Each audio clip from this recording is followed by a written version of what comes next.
I'm a chicken man. All right. Still a little sick, but hey, listen. Tomorrow's Disney, baby, so we got to get in the work.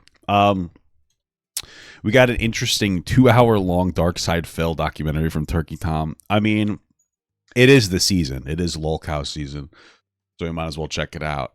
So I'm curious. It's called DarkSydePhil: A Decade of Failure by Turkey Tom. So let's watch this. Right.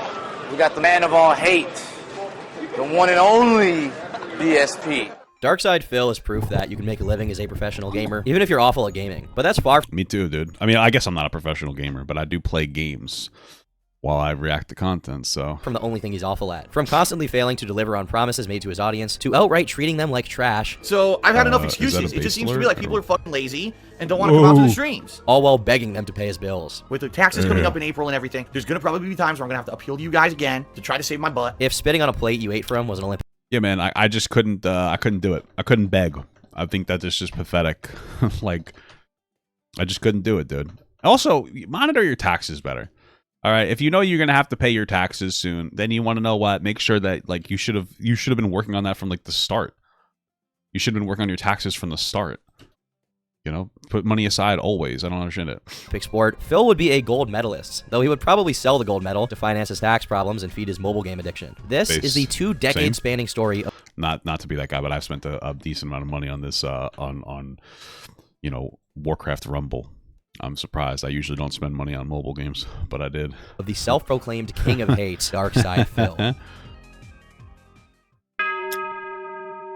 All right. Born on April 6, 1982, Philip Paul Burnell grew up on the outskirts of Bridgeport, Connecticut. Quite opposite to his life after becoming an online personality, very little of his early years have been documented. One of the very few stories that has stood the test of time is that of a young Phil going to a comic book store with his parents and asking them for a rare $25 Wolverine toy for his birthday, claiming that he never asked them for stuff, which, given the behavior pattern we later come to know as Phil's MO, it's very unlikely this is the case. When they take too long to buy it and the store runs out of stock for that particular toy, he berates them, and seeing how amped he still gets when retelling the story, it seems he still resents them for this. So my birthday came and passed, and guess what? My parents go, "We're very sorry, Philip, but we couldn't find the action figure." I said, "I told you to buy the figure." Why is this like story resonating with him so much still? Why don't you listen to me? If we can take his... Why is that something that like really stuck out for him? Looking back, I'd be like, I was such a little brat, you know? Word for it. He graduated from Catholic school, St. Ambrose, in 2000 as the valedictorian of his class before going on to study business at Fairfield University. But before studying business, DSP was already getting busy in the... What is a business degree? 5 worst degrees. Isn't business one of the worst degrees that you can get? Oh, wait, maybe it's not. Family and consumer sciences. What? What am I looking at? Competitive fighting game scene, with a particular interest in Capcom's Street Fighter series. In the 90s, he actually traveled across the United States to attend tournaments. Mind you, this is at a time when gaming was still seen as somewhat of a loser thing to be engaged in, so to be dedicated to it as much as he was pretty rare. However, this dedication didn't manifest in exclusively positive ways. Phil often lost his temper and was a generally toxic player, which turned many of the other attendees Kind of based him, right? of the tournaments he participated in against him. Now when I go to these tournaments, I say, "Hey, guess what? Such and such, I've known you for 10 years, get the fuck off this station because I want to play the game." And usually, when you threaten them like that, they get the fuck up because none of them want to fight. What a tough guy. What a weirdo. He doesn't even look tough. Look at him. He looks like a gay cowboy. What the fuck? Are business degrees the most useful? What was I thinking of? I was thinking of something else. That's my bad. Yeah, I don't know why there was such a normalization of like trash talking on fighting games. I feel like it was just trying to be like boxing or the UFC, just trying to be entertainment. I wonder, you know. But this is the problem. If I got famous when I was like 20 years old, I feel like I would have been such a different person. You know, I used to be like really good at Dota. I was like top 3%. This was before meta was really established, so I probably wasn't even that good. I probably thought I was better than I really was. But like I was super toxic, and I wonder what would have happened. I mean, I feel like I might have just been Wings of Redemption. I might have just been DarkSydePhil. At least I'm taller than them, you know. But I don't know, man. None of them want to step outside and get their ass beat. What's worse is that for many years, despite his dedication to the point of toxicity, he consistently lost every single tournament he was in. For a while, not even that was true. I was one of the biggest shit talkers in the Street Fighter community. Damn. And I would go to tournaments and I would lose. And that's embarrassing. That's tough. As he tells the story, when he finally turned this around and started winning, it was to the general chagrin of everyone involved, which earned him the title of the King of Hate, because everyone hated him. The competitive fighting game community by 2005 had largely made the transition from the use of arcade cabinets to console ports. EVO 2005, however, proved to be a bump in the middle of that transition. A PlayStation port of Super Street Fighter 2 Turbo was particularly divisive in the fighting game community, with various bugs and technical details that would mar its reputation. The port fell so far short of minimum expectations due to the differences in this particular port that, as a result, various high-level players would end up boicoting the event in protest to its use. While they went high, however, Phil went low. On his credit score, to be more specific, hey, baby, in perhaps the earliest... Oh yeah, just so you guys know, it's my anniversary. It's my 2-year anniversary of my wife. That's why she's in the chat. Hey baby, how are you? Manifestation of his ability to handle his finances in anything resembling a mature way, a 23-year-old Phil was living in a 3-bedroom apartment he knew he was going to move out of within half a year. In the meantime, he had no idea how he was going to pay his bills, let alone find and pay for another place to live in. With his only job prospect being an entry-level position at a Best Buy, Phil applied his business diploma to the best of his abilities. Instead of buckling up and being frugal, hoping to scrape by until his conditions improved, he decided to take cash advances on every single one of his credit cards, which ended up being about $3,000. So that's a smart idea, guys, because you only have to pay like 28% interest on it. He could travel to and attend EVO. This decision mangled him financially so bad that he spent the next 5 years only managing to pay off the interest. Was it worth it? Well, he placed not third, not second, not first, but fourth in the tournament. However, since the top 3 players were all Japanese, Phil rearranged this win to mean he was the best American player, exclusively because it has a nicer ring to it, since there's no real reason to separate players based on their nationality. This gets even sillier when you consider— Hey, listen, I would have said I'm the best American player too, dude. Don't even— fuck it. That he's acting like this tournament somehow represented the entire country, which instantly falls on its face when you take into account the fact that many American players didn't participate due to their issues with the port. Other people in the community picked up on DSP, and they didn't take his comments about this event very kindly. That's the answer I was looking for. You got some idiot named DSP who's a total piece of shit, by the way. I like to get that on YouTube. But this guy thought he was hot because he beat me and Choi in a game that was like, it's like fucking Neo Geo conversion of Street Fighter or some crap, dude. This may seem like a minor issue, but it's less— It wouldn't have been a big deal if he was actually able to do really well on the actual, like, more fair port, I guess you'd say, or more fair version of the game. Then nobody would really have any real reason to complain. About the tournament itself, and more about how Phil himself behaved afterwards. In later videos, he belittles the other players' issues with the port, saying that they shouldn't have expected arcade-like gameplay from a console, and instead should have practiced more. Instead of I mean, isn't that the whole point, to expect arcade? I mean, I guess back then maybe it was different, but isn't that the whole point? Is that you're trying to emulate the console? No? Which is what it seemed all the OGs were doing. We'll just play the game and learn the differences so we know for the tournament. Being a sore loser is bad, but not content with just that, Phil managed to also be a sore winner. Yeah, again, that would have been fine if he had just, like, been able to put up or shut up. You know what I mean? Like, when it came down to the other, whatever other version. So... Because even after he started winning tournaments here and there, he continued to make everyone around him dislike him by behaving like a buffoon for no reason. While there is a video of Phil doing things like loudly and obnoxiously talking over people he was playing with, it seems he was self-conscious enough to keep the more egregious displays of his lack of self-control and respect for others to behind the scenes. In one instance, in 2002, he pushed the limits so much that while he was leaving the place he was playing at, him and his friends were followed by the friend group of someone he'd recently lost to, who proceeded to compel him to pay a nominal amount of money for being a general nuisance. According to Justin Wong, another avid Street Fighter player whom DSP had beat before, he had the tendency of being nice to him in person and saying terrible things about him when he wasn't around. And what a fucking backstabbing bitch, dude. However, the most detailed account of why exactly DSP had such a terrible reputation in the community came from another fellow Street Fighter player, Viscant. His Reddit post reads as follows. This would have been either— That's like my mucus is Viscant, you know? For EVO 2005 or EVO 2006. Phil had been talking trash for weeks/months before I finally got sick of it. I'm pretty sure I challenged him to a money match and knew he wasn't going to accept. It was going to be like, lol, fight me IRL at EVO, and I accepted. From here, it turns into what sounds like a total farce, except I can assure you that it was 100% serious, which makes us both look like total complete idiots. So first, Phil was like, okay, well, you have to sign some document because if I kill you, I don't want to be responsible. And I was like, whatever. Then there was an actual serious negotiation over who the ref was going to be, but I don't remember this part either. Then there was an honest-to-God negotiation over weight and that we were going to have to weigh in and everything. Again, I'm not making any— Weigh in for what? Over a video game? What the fuck? Why would there be a negotiation about a weight? That's so weird. Would we have are there weight-based advantages being fucking— That's so fucking bizarre. Give this up. As dumb as this sounds, this absolutely happened. Finally, it was agreed that he wouldn't have to go on a diet to fight me, and it was settled that we were going to fight. It was going to have MMA rules. It would have a referee, and we'd sign waivers. I was dumb in the mid-2000s. Anyway, so we agreed upon this early in the year, and from here on is where the story gets weird. So apparently Phil was under the impression that— the story already got weird, dude. What the fuck? Wasn't going to happen, and that this was just internet shit talk. But a few people from the West Coast went out to one of the East Coast tournaments and told him that I was taking this seriously and was going to fight him, and had probably been in more gym fights in the past 2 months than he'd been in his life. So one day, Phil instant messages me on AIM and tries to back out. He was like, hey— I remember AIM, dude. I remember back in the day I had a girl I had a crush on. Her name was Jen. And I used to come home. I had a special alarm for that girl, when her special alert for when she came online, and I would just be like, "Oh my God, Jen's online." I would try to fucking talk to her. And then I remember years and years later, because I always had a crush on her, I asked her this question. I said, "Listen, if I had asked you out in high school, would you have gone out with me?" And you know what she said to me? She said, "Yeah, I probably would. My self-esteem was pretty low." So fucked up. Oh, well, you know what, Jen? Fuck you. All right, you fucking bitch. This is fucked up.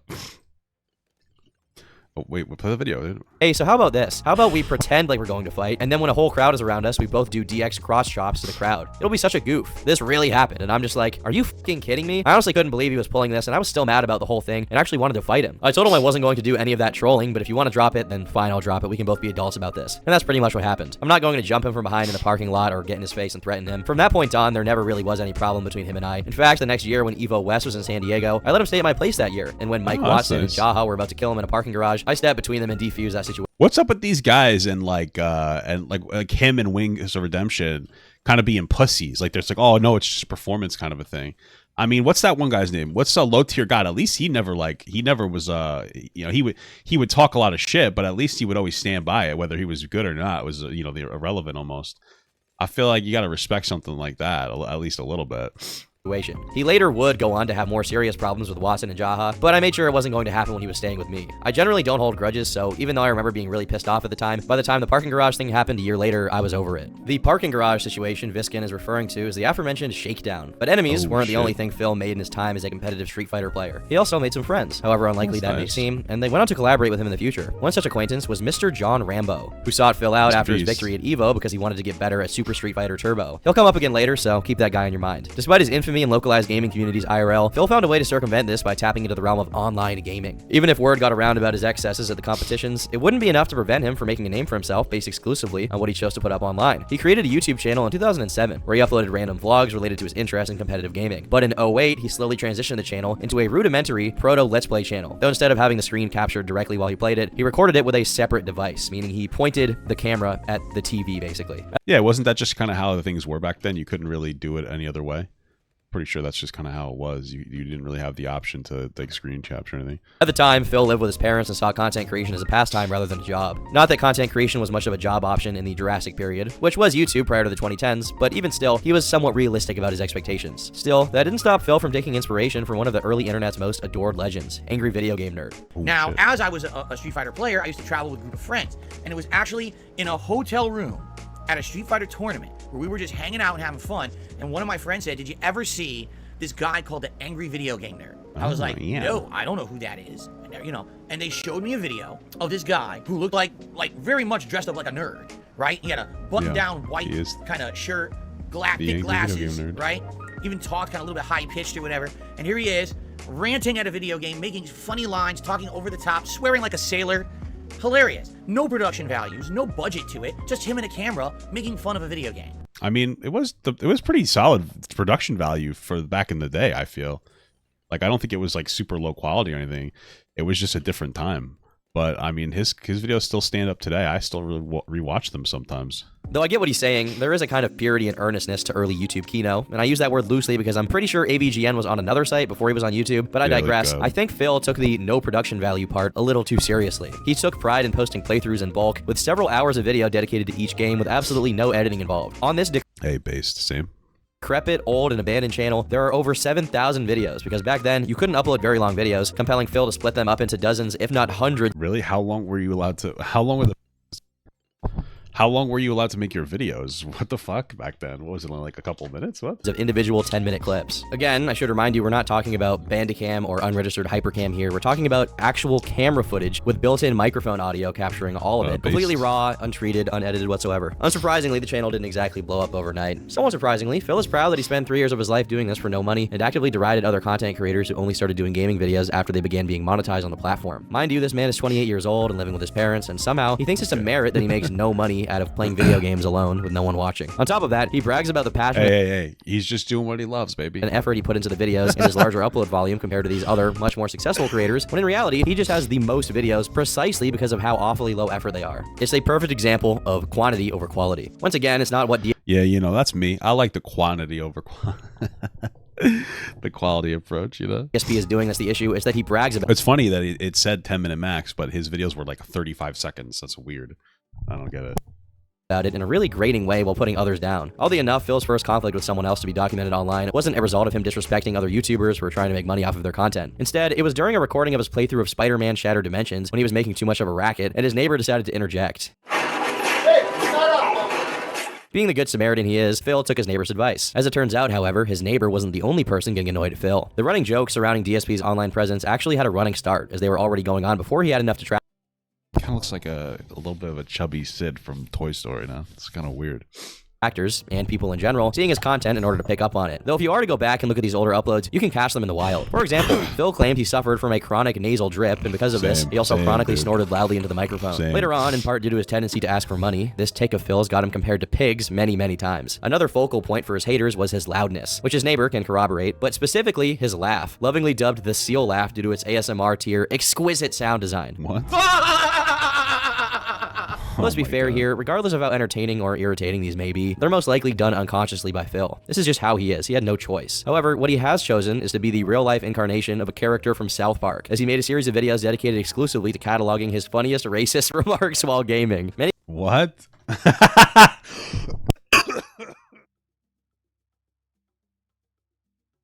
Sorry, that's kind of funny. I mean, Jesus Christ. Same, I guess. That's kind of funny. I don't know. I mean, there was a time where racism was more funny, you know? There was a time. Damn, he got a lot of views on all this racist shit, too. That's fucking wild. Smart plan. Many people's careers get decimated when they have one racist remark revealed to their audience, but Phil is such an absolute based unit that he himself compiles and posts his own expose material. Around the same time he started putting more effort into uploading to his YouTube channel, you just got, if you want to make more racist content, what you need to do is you need to label it out of context. This way people are like, oh, it's just out of context. He's not really racist. That's what the smart guys do. I can't tell you who does that, but that's what the smart guys do. He's also hired into a job as a customer service phone operator for a company called Oh, I didn't know that he was fucking Indian, dude. Aftermarket support for helicopters, though sometimes he refers to it as HSI, which means Helicopter Support Incorporated. According to Phil's retelling, he constantly worked extra hours and was paid less than other people who did the same job as him, despite the company's actual vice president telling them he was better than his customer service position and that he was to undergo extensive training for a promotion into what sounds like a general managerial role. He supposedly did all of this training while remaining a customer service employee, which he described as equivalent to working 2 jobs simultaneously. After 2 years of this, he was temporarily taken out of his customer service position and placed into that managerial position. And if his word is to be trusted, he revamped the entire company and started saving them a lot of money. Damn. And his work was so excellent that they gave him an award. The only problem was his work was so excellent, in fact, they no longer had any use for him. And within 2 months of giving him this award, they laid him off. Does this sound fishy to you at all? Because it sounds like the Pacific Ocean to me, and to many other people as well. Not. Well, so we only have Phil. This sounds like the Pacific Ocean. What a fucking dad joke, dude. Side of the story, it's not that difficult to glean a very different one from simply looking into it. For starters, his last job was at Best Buy, and the story with it is also very interesting. Phil claims that he was the leader of a business team and was paid better than everyone else, and that the leadership at Best Buy hated him because he made too much money. Again, this story is basically that he was so good at his job, there was no reason for the business team, which he was the leader of, to exist, and because they couldn't just fire him, they framed him for violating Best Buy's discount policy. That, or he did indeed get fired for violating Best Buy's discount policy, but I'll let you decide which is more likely. If only they reduced his pay instead of framing him, they would have found out that Phil is willing to be underpaid and work multiple jobs at the same time. Anyway, this is just a segue to the question, how did he get a job at a helicopter support company? The answer is deceptively simple. I mean, I guess he knows helicopters. I don't know, dude. Why are we even asking those questions? What do you think, he's a liar? His dad, as a former logistics coordinator for HSI, put it, there was a significant culture of being rewarded in accordance to who you know rather than what your work affects. Presumably, Phil heard these kinds of complaints from his more blue-collar workers and decided to pretend he was one of them, but the truth was precisely the opposite. His father, David, worked at the company as a customer support manager from 2005 to 2007, later being promoted to logistics manager and finally continuous improvement leader, which is noteworthy since this is the exact phrase Phil uses when describing his job and training at the company. It instantly becomes clear that David, having achieved a reputable position in the company, had his son hired as the position he used to occupy. The highest likelihood is that Phil simply transplanted his dad's achievements onto himself. Unlike Phil, his dad is an extremely experienced and highly skilled person, a former Marine with GPAs north of 3.7, along with a bachelor's, 2 masters, and 1 PhD, all related to quality management. Jesus Christ, what the fuck? How is his son such a loser? I mean, Same for my mom, I guess, but Jesus Christ. His stint managing HSI was just an extension of his already decades-long business relationship with its parent company, Sikorsky Aircraft, having begun as a mere shop technician and being promoted all the way up to an elite position before becoming his own boss and opening a company of his own. The job he passed down to his son wasn't an entry position, it was something he worked up to for 3 decades. So it's no wonder Phil couldn't fill his shoes even a little bit. All of this becomes particularly egregious when later on in his career, Phil punctuates this story with his complaints and grievances about how corporate America is mean and exploitative to poor little blue-collar workers like him, when he was literally a nepotism hire. The whole being thoroughly trained for an elite position story also disintegrates once Phil makes the mistake of showing the award he got during a stream. As it turns out, the award for his amazing work was in fact... Oh, it says best son employee. fact, simply a certificate that he had completed something called ACE certification program, which by doing cursory research into the company is something that tens of thousands of people go through at HSI and not a special program he was assigned to by the vice president himself. I mean, maybe he's just a special guy and he thought that was an award, man. You know, I mean, you can't... case, his delusion about his job at HSI is so great that he actually believes that him being laid off caused the company to go out of business. At that helicopter company I worked for, within a few years of me getting laid off, they went out of business. Another very conveniently... I mean, if that actually happened, maybe they laid you off because they were running out of money, so they were cutting some of the worst staff. underexplained wrinkle in this story is the detail about him buying a condo so that he could live closer to the job. And I paraphrase, be the guy that shows up during a snowstorm when everyone else doesn't. Yeah, that's not me, dude. I'm not coming. I don't want to come in. I mean, I generally had to do that at my job, but I also tried not to do that, you know? Because who wants to show up in a fucking snowstorm? Like, I don't like the company. I don't like you. You know, I don't like the company. I like it as much as it pays me. So, problem with his hustler's university tier motivational grind begins with the fact that he bought a condo while being supposedly severely underpaid. Baby. However, the real crux of the condo story comes when you find out that, based on the intentional self-dox Phil gave out in a video tour of his condo and the public records of his dad's address, which are not going to be specified for privacy reasons, it was less than a 10-minute drive from his parents' house. He already lived near his job. All his move did was shave off a mere 5 minutes. Like, unironically, do you think that DSP is somebody who actually has like a mental disability? Like, he has like a TBI. He operates at the mental capacity of like a fucking 4th grader or something, because that would make sense as to why he would have a living facility by himself. Because if you're like a higher functioning or lower support needed, they'll put you in like an apartment complex or a building where somebody just checks in on you, like anywhere from like once a week to like once a day, depending on what's going on. Just make sure you're doing all right. That's from the total commute, meaning he bought a $130,000 condo because he wanted to buy one. More avid followers of DSP have added to the in-depth analysis of his condo shenanigans, saying that part of Phil's motivations for buying property so close to his parents was so he could just go back to their house to get meals and his clothes washed. Dude, I mean, that's a fucking base, dude. If I could, I would do that today. If I could just go to my mother's house and get meals and stuff, I would do that today. But I have to pay every time we go out. You know, it's like, dude, I tell my mom, I was like, why don't you just pay? It's my money anyway. When you fucking die, I'm gonna get... I don't tell her that. That's terrible. But one time my mom did spend one time my mom spent $12,000 on a dog. Okay. All right. And it's not even like it was the family dog that we loved, where it's like, oh my God, little Schmingle, like, we love you so much, spend the money. It was a dog she had just adopted from like that had like 18 different medical issues. It's got like diabetes and a bunch of other stuff. So she spent $12,000 on its diabetes or whatever for testing and stuff. It's insane. I told her, just kill the fucking dog. I'll do it for $12,000. I mean, listen, dogs are nice and all, but a $12,000 dog, dude, come on. That's fucking banana boats. Due to him being too much of a man-child. That's crazy. Your Insta reels are reaching folks out of Australia. My internet friend sent me one of your reels, not knowing you're my favorite YouTuber. I'm so excited for you. Hey, thank you. That's funny. Was it the one where I make fun of English people? To do those things himself. And to be honest, I actually agree with that lifestyle choice because I am a man baby and I refuse to do anything. Last but not least, it's claimed he at one point admitted to buying a condo from a girl he worked with in hopes of getting with her, only to be notified she had a boyfriend after the deal was closed. However, a lot of gotta beat her. Gotta hit. Just kidding. Don't beat her. That's terrible. The original DarkSydePhil uploads have been privated or otherwise unavailable through regular means, so these footnotes have yet to be verified. But regardless of the whys and hows, despite his father's best efforts, Phil once again found himself unemployed, and it was during this period that he decided to pursue content creation full-time, and his hobby turned into his profession. There was only one pesky little issue with this plan. Phil had his AdSense account preemptively disabled for directly begging for his audience to click on the ads that appeared on his videos, something that went against the terms and conditions of the standard AdSense contract. Please go to my partner channel, The King of Hate HD, and click on the ads that show up on the videos there, because hopefully, fingers crossed. Phil would later try and distract people from this. Like, why? Why do something like that? First of all, it's just sad. It's kind of just pathetic. You should have a little bit more self-respect. Second of all, if it's directly against the TOS, why risk violating that? Why risk violating that TOS? It's fucking crazy. fact by saying that the real reason his AdSense was suspended was due to a video of his being so successful, YouTube thought he was cheating. I made this video of me in the shower, topless, scrubbing my body, basically. I mean, okay, well, if that was even true, maybe it's because of that, but I doubt it. Okay. Slurring my words because I had drank so much. All right. Whoa. It went viral within a day. The thing had something like 30,000 views, if not more. And honestly, because I was making so much, you know, there were ads on it, and people were going crazy for the ads. I made like $1,000 in a day on that video, which is out of control, right? But that video got so much attention. Guess what? That was the video that triggered YouTube 7+ years ago to think $5. Happy anniversary, party popper, party popper. Don't spend this all in one place. Smirking face. Thank you, brother. I appreciate that.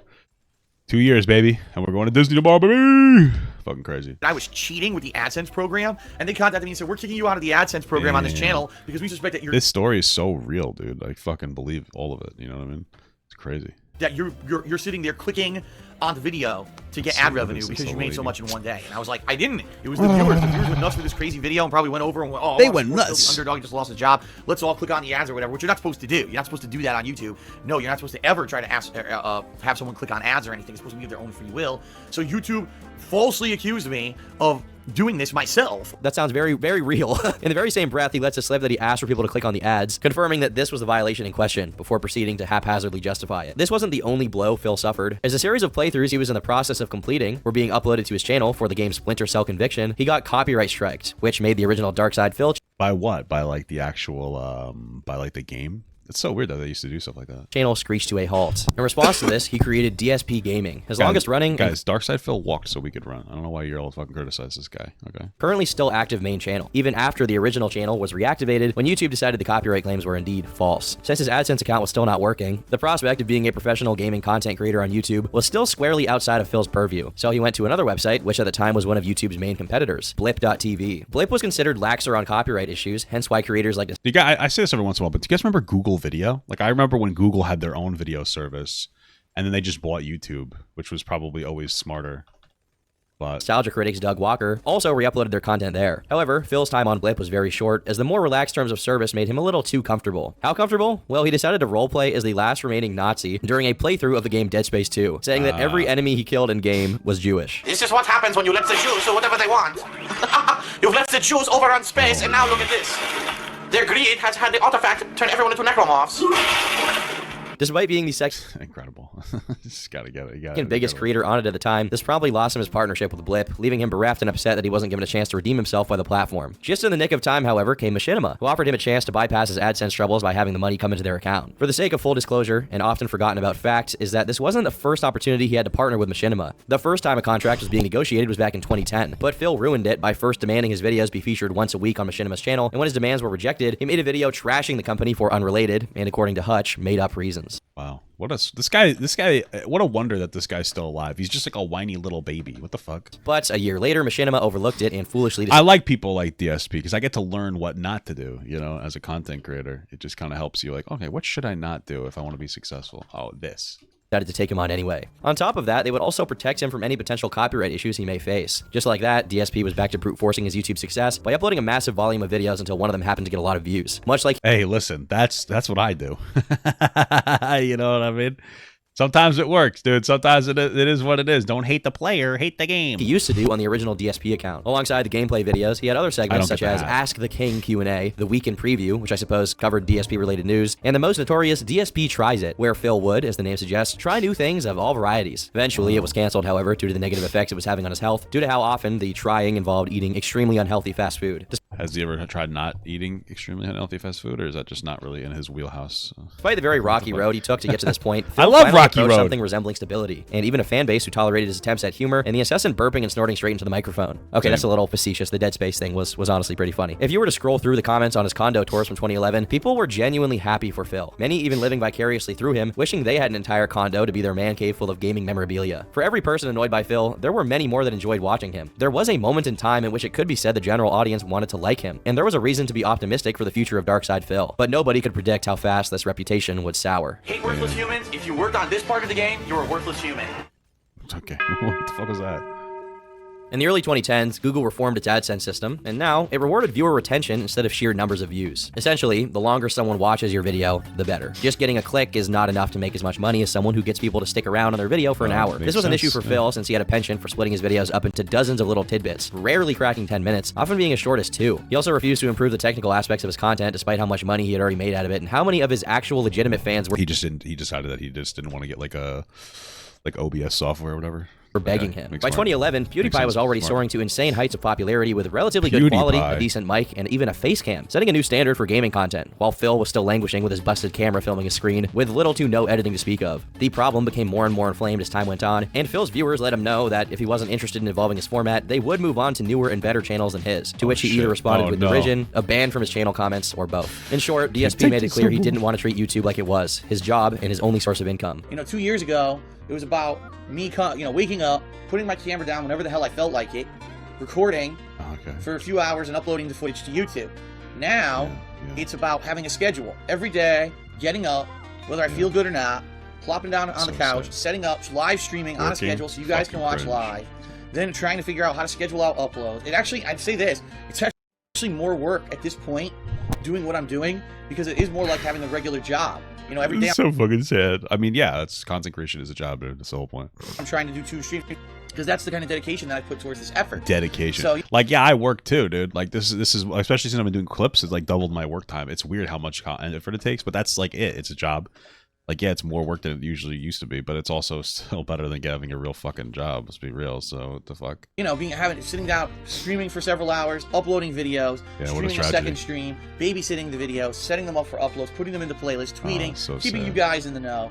It's a lot of work versus what I used to do. Very rarely do you get this clear of an admission of laziness. He often bragged about how much money he made off of his channel, but clearly it wasn't enough for him to hire an editor, get a capture card, or basically anything that would improve the experience for the viewer. The viewer being the reason he gets any money in the first place. And if that weren't enough, even in hindsight, he sees nothing wrong with his attitude and actually blamed the negative responses he was getting on people being envious of how much money he was making. Due to his plummeting popularity and concomitantly his depleting AdSense revenue, Machinima sought to reevaluate his contract, renegotiating various areas of their partnership. Particularly, the amount Phil was paid for pumping out his content slop was under heavy scrutiny, since Machinima was receiving a lot less from advertisers. It seems that this renegotiation talk finally lit an ember under Phil's ass and got him to at least try and do different things than his usual shtick. One of these things was a series called Project 7, which I think it's shtick, okay? Get it right, you motherfucker. Which was purportedly made based on suggestions from Machinima and his fan base. I know this era of YouTube, and particularly content adjacent to AVGN and Nostalgia Critic, which this definitely was, is typically cringy and corny, and that's part of the appeal, but I think this was cutting it a little bit close. That's right, and you'll never escape my clutches. Incredible.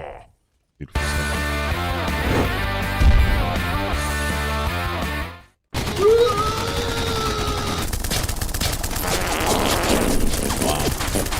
That's just me being a hater, though, because alongside with his panel at MagFest 2012, Project 7 was one of the very few instances of genuine positivity surrounding Phil's come-up. And for a very brief period, it was almost as if he wasn't completely phoning it in for the money. However, despite Project 7 looking good on Phil's resume, and giving his channel the appearance that he was indeed putting in an effort, the stories surrounding it behind the scenes were dismal. In an hour-and-a-half long video that eventually came out in 2015, only to be taken down by Phil due to it being a PR nightmare for him, his friends John Rambo and Howard, with whom he did Project 7, told the truth about how it was made. Mind you, this wasn't initiated by John and Howard, but by Phil himself, who, when asked about the rumors of the two no longer being friends with him, said that real men discuss their problems and suggested that the only feasible explanation for their falling out is that they were jealous of him, as Phil tends to do. All of the videos of Project... Wait, so he posted a video on his own channel exposing how much of an asshole he was?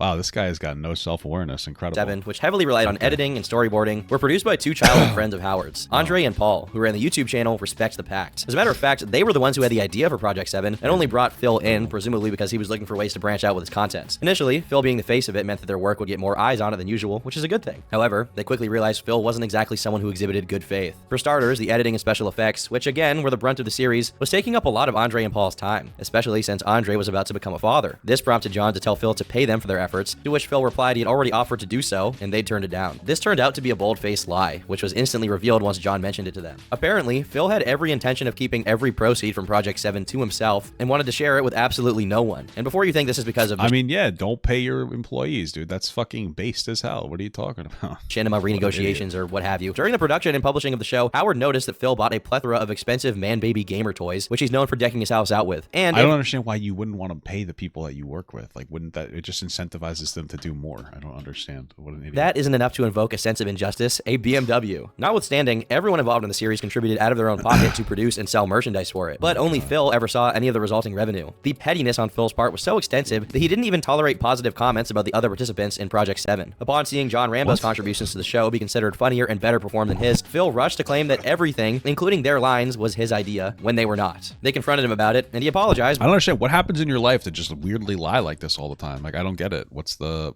point? I don't really get it. I don't understand it. But according to John in particular, Phil's apologies meant very little. Over the course of their friendship, Phil tended to either make a slight or tell a lie about John, apologize when confronted, only to do it again a while after. Ultimately, this is why their friendship broke down. They simply lost all faith that Phil could listen and care about what actions of his made his pretty much only friends uncomfortable or upset, and gave up on interacting with him altogether. Eventually, in 2022, Phil claimed that the reason no payment was made to them for their work on the project was due to the rich don't get rich. So I give people money. Yes, they do. What are you talking about? That's just fucking cringe, dude. This guy's cringe, guys. What the fuck?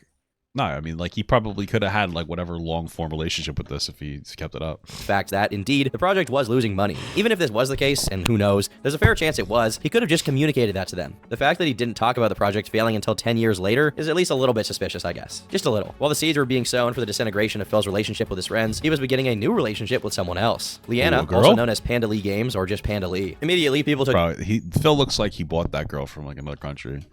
I'm not trying to be that guy, but it looks like a fucking arranged, you know what I mean? Like one of those things. Hey, thank you very much for the small gut, Fume Tempest. It didn't announce it for some reason. I don't know why. So issue with the fact that Phil was 30 years old while Lyanna was born in 1993, meaning in 2012 she would have been 19 turning 20. Since Phil's I was born in 1990, dude. It's crazy. Life was indistinguishable from his content at this point, since he would spend most of his waking hours doing something or other to contribute to the pumping out of more content. Lyanna coming into his life meant that she was bound to show up on the videos as well. However, some viewers took issues with this, as her presence was sometimes considered disruptive to the regular flow of content. Personally, I don't get this very much because, as far as I can tell, she was basically the female version of Phil, and close to being as obnoxious and insensitive as he was. But anyway, yeah, you gotta like what is that, expose the Illuminati. They know everything. What is that, a base alert? Viewers attempted to negotiate with Phil regarding her presence in the videos, but Phil, like he always does, took this constructive criticism as abject hatred and responded exactly how you'd expect him to. When a commenter said, "Don't..." Well, I wouldn't really care about what somebody had to say about my wife in my content either, though, but also it's my wife. Yeah. Mind her doing playthrough with you, but these type of vlogs should just be you. He replied with a very gracious, "You're a f***ing idiot." The Lyanna situation went on for a while, despite the consistent grumbling of some members of the audience. Until one day, it scabbed over during a stream in which Phil was playing Kingdom Hearts. Panda Lee began provoking the chat by making a series of remarks about the game's quality. "Kingdom Hearts is boring. All fanboys, please cry into jars so I can moisturize in your sadness and rage." Why say that? That's so weird. Kingdom Hearts is fun. I remember I used to replay that game over and over again when I was a kid. Due to this somewhat inflammatory comment towards a beloved franchise, people fell to her goading and began... I will say the camera was a little fucked up in the original, but I remember beating the original with the regular keyblade. Like, I didn't use any advanced keyblades. I'm like, why is this so hard?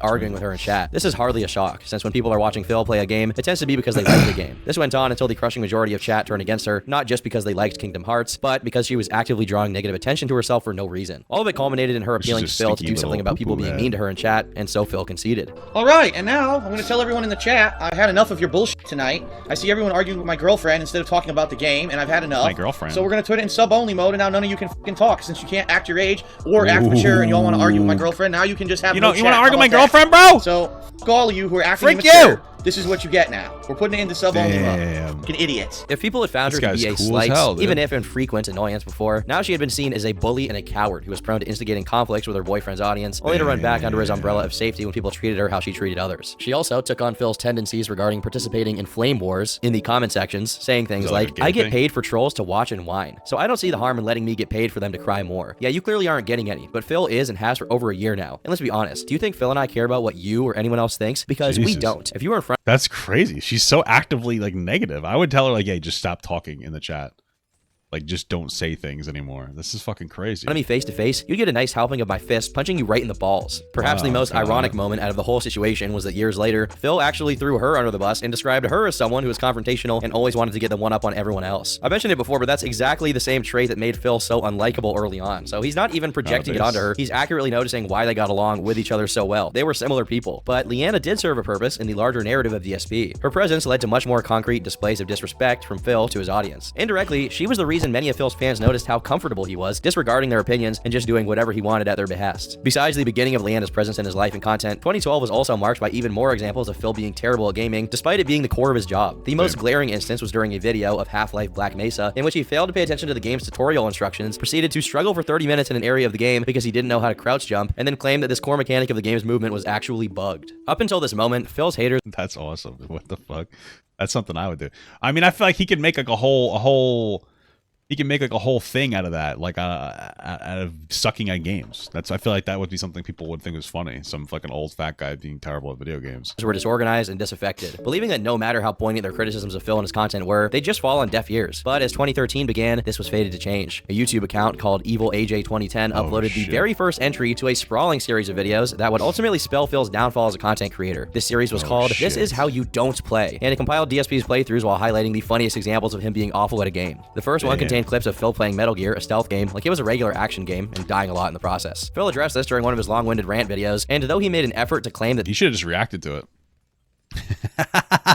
Just react to your own criticism, dude. Fuck it. They were the dumb ones for bringing attention to DSP's playthroughs and indirectly making him money. It was clear that for whatever reason, being called bad at a game bugged him, even if just a little. At face value, it's just a video highlighting how much he sucks at Metal Gear Solid. It's not that big of a deal, right? Like, somebody could make a whole channel on how bad I am at video games. They could— yeah, I mean, I doubt people really gravitated towards DSP because he was a fucking master god at video games, so. Could make billions. But for Phil, it was the straw that broke the camel's back. The dam was cracking, and many of Phil's detractors, as he came to notoriously call them, saw it as a sign that they could also speak about their grievances with DSP in general. Slowly, the spark created by this video turned into a wildfire, and to an extent, it was more popular than Phil. Yep, I always say, man, like you get to a point where, you know, you used to like when you oh my god, I can't fucking speak.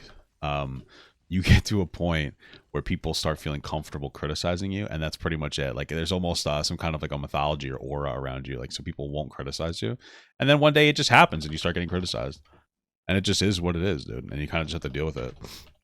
You know, you get used to it, and then you stop caring, and it doesn't really matter anymore. So himself. Due to Phil's focus on quantity over quality, the views his videos got weren't really attached to him or his brand, nor on how good the videos were. Hence why they oscillated so much depending on what game he played or what the video's topic was. Meanwhile, the How You Don't Play video catered to a very specific audience, people who didn't like Phil, and there was definitely an audience for that. It seemed like Phil felt the shift to his public image happen in real time, prompting him to make 2 videos to address the negativity, though he acted as if people actually hated him just because he was bad at the games. The thing is, many people have marketed their gaming videos on them sucking at it and dying a lot, but DSP was the opposite. He had a history of branding himself as a pro player and of blaming the game whenever he sucked. Part of his ego, part of his yeah, dude, it's never my fault. It's always the fucking game's fault. I'm a master at every game I play, dude. What are you talking about? Persona was that he was good at games. Furthermore, he also had a history of putting other people down for not being good at games. Case in point, Tobuscus. Back in mid-2012, he made a video called Get Competitors' Ads Off My Videos that supposedly was just him being upset that other channels were being advertised for in his videos. Putting aside the issue that he was still pocketing the money for these ads, in actuality, the video was a lot more malicious than Phil let on. Yeah, why wouldn't you want people to, like, who cares what ads are on your fucking videos, dude? That's money.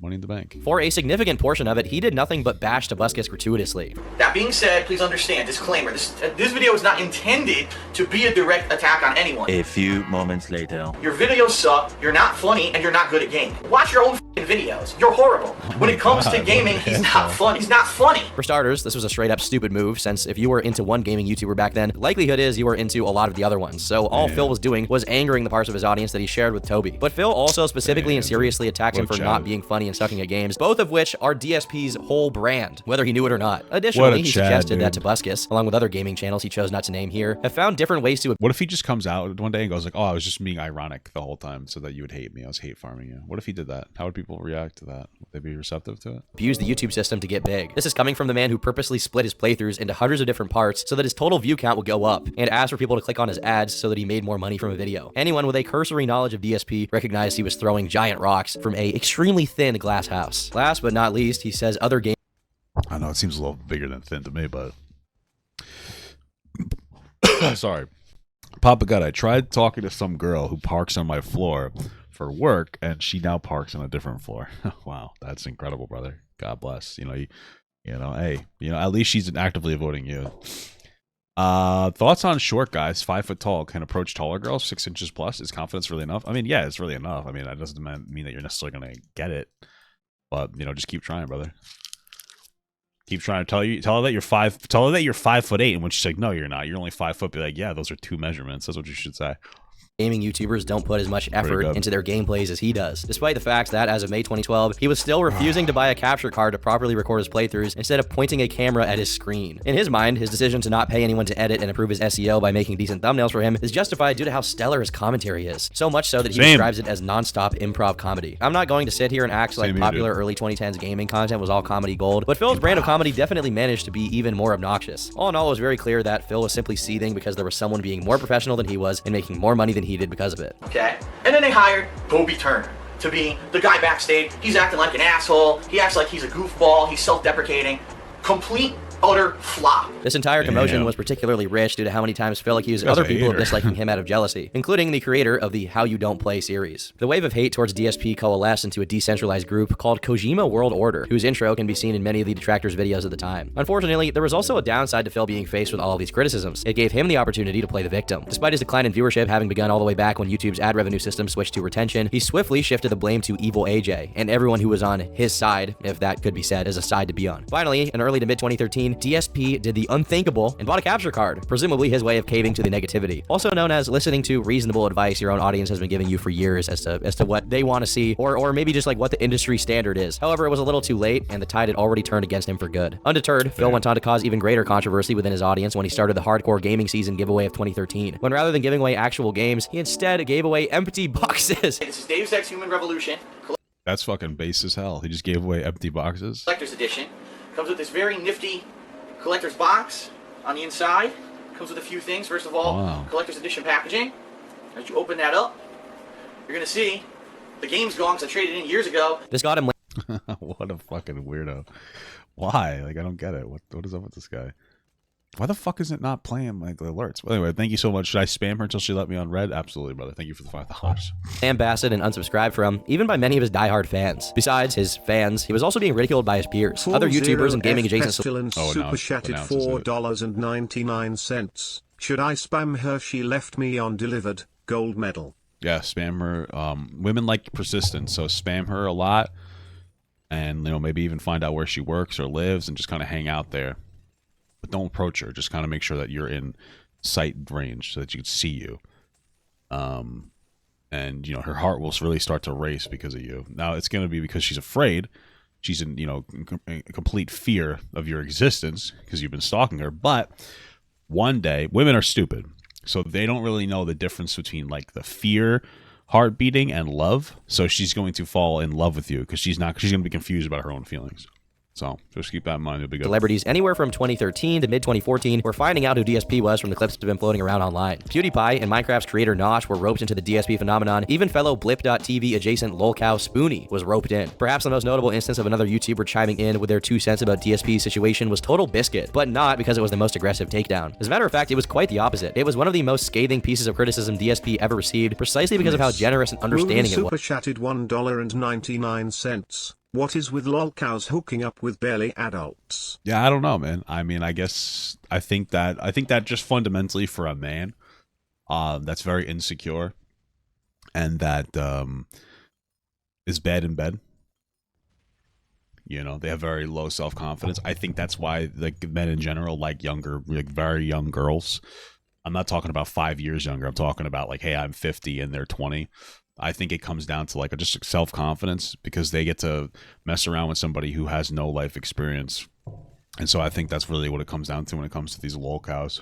Was as far as trying to see it from Phil's point of view. After being mentioned a few times by DSP, Total Biscuit made a comment saying, "If DSP is name dropping me a lot, I don't know why. It's really weird that he's doing that. He's not my friend or colleague. I've barely spoken to him. I dislike DSP's content and his attitude. I've done some terrible things on the internet that I regret, but nothing close to the stuff he does on a very regular basis. He is a really, really bad Let's Player, constantly blaming the game for his own mistakes, and I find that really distasteful. If you make your living playing someone else's work, then the least you can do is respect the work that went into it in the first place. I don't like to see someone harassed online daily. I've experienced it myself, and it's put me in some really dark places. But to say DSP brings it on himself is a massive understatement. His persona is the king of hate. He does it on purpose, and there's a lot of baggage that comes with being super negative. That's like his only defining characteristic. He's not good at the games he plays. He's a controversy machine that feeds his channel. Nothing I've seen him do has caused any... This is fucking Full wild. Zero F Pestilence super chatted $4.99. We have the same job. Okay, cool. I don't know what that means. I don't know what that means, brother. What job do you guys have? You and the girl, or me and you? anything positive to happen. Here's the thing. Insulting your fans is often blown out of proportion. DSP is terrible for this, and most of what he says to his viewers is inexcusable, but let's not pretend that viewers are immune to criticism themselves. They often act like assholes, they're entitled, whiny, and provide a lot of subjective criticism with no constructive use. It can drain you emotionally and mentally to be subject to that kind of stuff all the time, and I really feel like part of that is why DSP acts the way he does now. Sometimes viewers do shitty things and should be called out, but let's be frank, DSP has a long history of calling viewers out for no reason. Rather than try to move away from that, he has embraced it. I'd like to see DSP get some help. Therapy. DSP in his current form doesn't help anyone, least of all himself, and incidents like the I'm giving away boxes thing make me believe he has some problems that he needs to deal with and get past. Because regular giving away boxes is so funny. How did he sell the game without the box, though? That's the weird part to me. People will not consider that a normal, sensible thing to do. I kind of pity him, but there's no smoke without fire, and DSP is a metaphorical arsonist obsessed with burning his house down. Kojima World Order is still hilarious. Phil, upon reading that comment, didn't take kindly to it. The entire comment is incredibly flawed. It's obvious he doesn't watch my content at all, and has only formed an idea of who I am and what I produce from the KWO montages. Is this all on Twitter, dude? Like, stop using Twitter. That's my advice. Because watching any playthrough for more than 5 minutes outside of Metal Gear Solid 2 and 3, you'd know that my content isn't constantly bashing games, game devs, and blaming the game exclusively. Yes, complaining about the games are part of what I do, but not nearly 100% of the content I put out. The fact he thinks that the king of hate means that I've embraced being negative about everything, and that's my hook, just proves he has no idea whatsoever what he's talking about. Total Biscuit thinks that his videos are some kind of godsend because he's informing people about new games that you might not have heard of, and frequently he rips the sucky ones a new asshole. He thinks his content is better than mine because people don't buy bad games when they see his stuff. Only I've gotten thousands of messages. Papa got king of Riz. That's what I'm saying, brother. I'm the fucking Riz king, the Rizzler. Over the years, saying the exact same thing about my playthroughs and or reviews. Just because he puts out one highly edited video and I play through an entire game from start to finish doesn't make him better than me. And honestly, one edited video versus playing through an entire game, which is really harder to do. Seeking therapy because I sometimes get upset over / baited by trolls. If I'd let it get that much to me, I'd be in a nut house by now. Little did Phil know he was indeed in a nut house, except it was his condo and only had one inmate, himself. Besides him pretending the nut house is my wife's pussy. Because I nut in it all the time. How about that, dude? Like Total Biscuit was saying DSP's content was exclusively negative, Phil completely sidesteps the treating fans like big accusation and the empty box giveaway so that he doesn't have to acknowledge there's at least an inkling of truth to TB's comment. Despite the fast approaching instability due to his plummeting in popularity and YouTube's ad revenue policies not treating his content kindly whatsoever, the financial mastermind that is Phil Burnell decided it was time to once again buy a new condo, this time in Washington. Supposedly, he had no outstanding debt besides his condo, which he was still paying the mortgage for, and decided that Connecticut was too expensive to live in due to its very high taxes. So yeah, it is, but hey, cope, you know. I live in New York, bro. It's high. It's expensive as fuck out here. But you want to know what? I do not want my kids to be fucking dumb as shit. I don't want my kids to be dumb as fuck. So I'm not gonna move to Florida or something else. Because like I really like realistically speaking, it is so worth the New York taxes to not have kids that are fucking so stupid. I don't want Fox News kids. I really don't want Fox News kids. I don't want CNN kids either. Okay, I want kids that watch Miss Rachel. So that I have an excuse to look at her tits without my wife thinking I'm looking at another woman. So that's all I'm saying. Much so that it was worth it getting a house in another state, despite his outright admission that he had no prospects of selling or renting the Connecticut condo. In early 2014, Phil and Lyanna move in together. Phil made it clear from the get-go that he was going to need his audience's money. A lot of it. Again, the issue isn't necessarily that he's asking for support. It's that the reason he needs support in the first place is that he decided to do a very expensive move at the same time as... Guys, I need all your money. Donate now. I'm going to Disney. Donate all your money to me now. Don't do that. I'm kidding. I really am.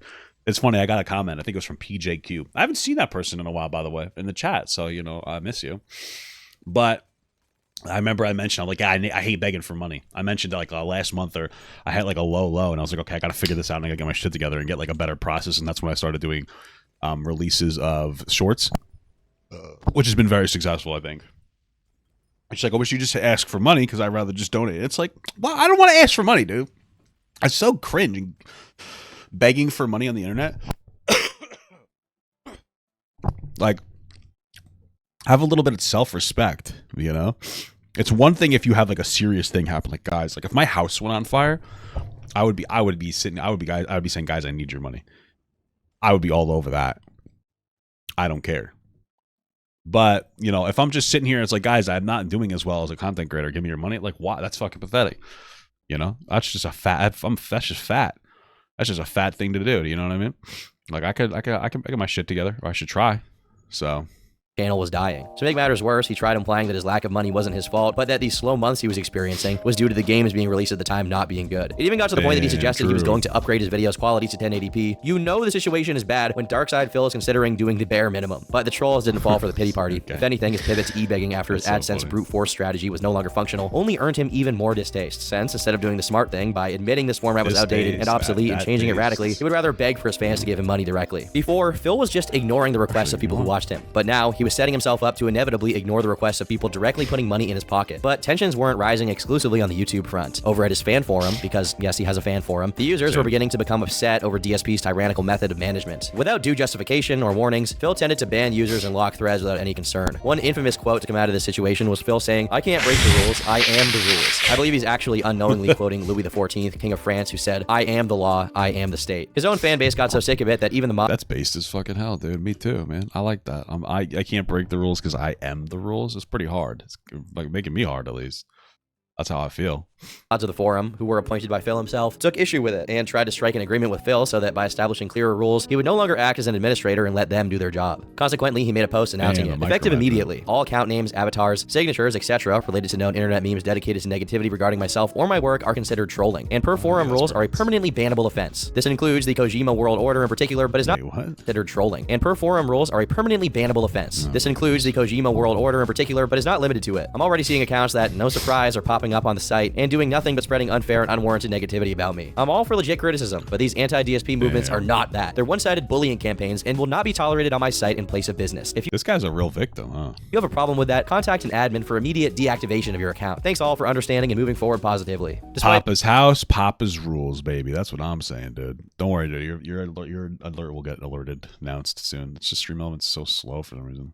This agreement, Phil proceeded to not uphold his end of the bargain by permabanning a user for what he deemed was unwarranted and unproven. Super chatted $1.99. He papa gut poop.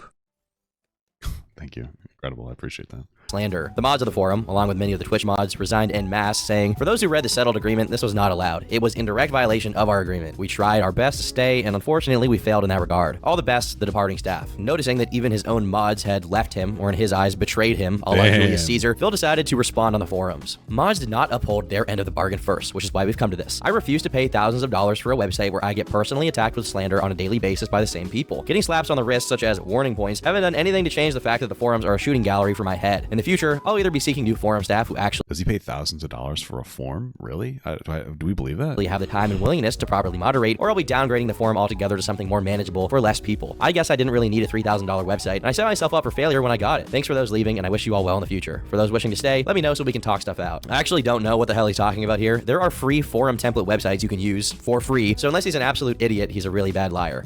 Yeah, I don't really understand what he's talking about. I feel like it's just not true that he spent thousands of dollars for his website. It just sounds like he'll fucking cope. As a matter of fact, there's no reason to even bring up $3,000 in the first place, so I suspect he just said it to brag. Unless he's trying to suggest he was paying for the mods to do their job, in which case we're back to lying because they were unpaid. The situation continued to escalate as an administrator ousted Phil and would continue to take over the site, who in turn canceled the giveaway he was doing at the time due to it relying on fan art that was being very funny. published on the site. After the site was flooded with not safe for work images and completely wrecked, it went down and stayed down for good. At least until Phil revived it sometime later with a new, less inflammatory name, just the DSP forums. When someone entered DSP's stream as he played Mortal Kombat 10, they successfully DSP cock forums. Got him to lose his temper by bringing up the Lyanna Kingdom Hearts incident, prompting Phil to spend the next few minutes just airing out his rage. He's talking about something that happened 2 fucking years ago on Twitch. I mean, could you be more of a fucking loser? Damn, seriously. Got him. The reason this guy joined my match was to do that. Not to play the game, not to have fun. He ruins it for everyone. Delays. People who want to play have to wait now, right? Because we have to listen to this fucking idiot. I mean, what?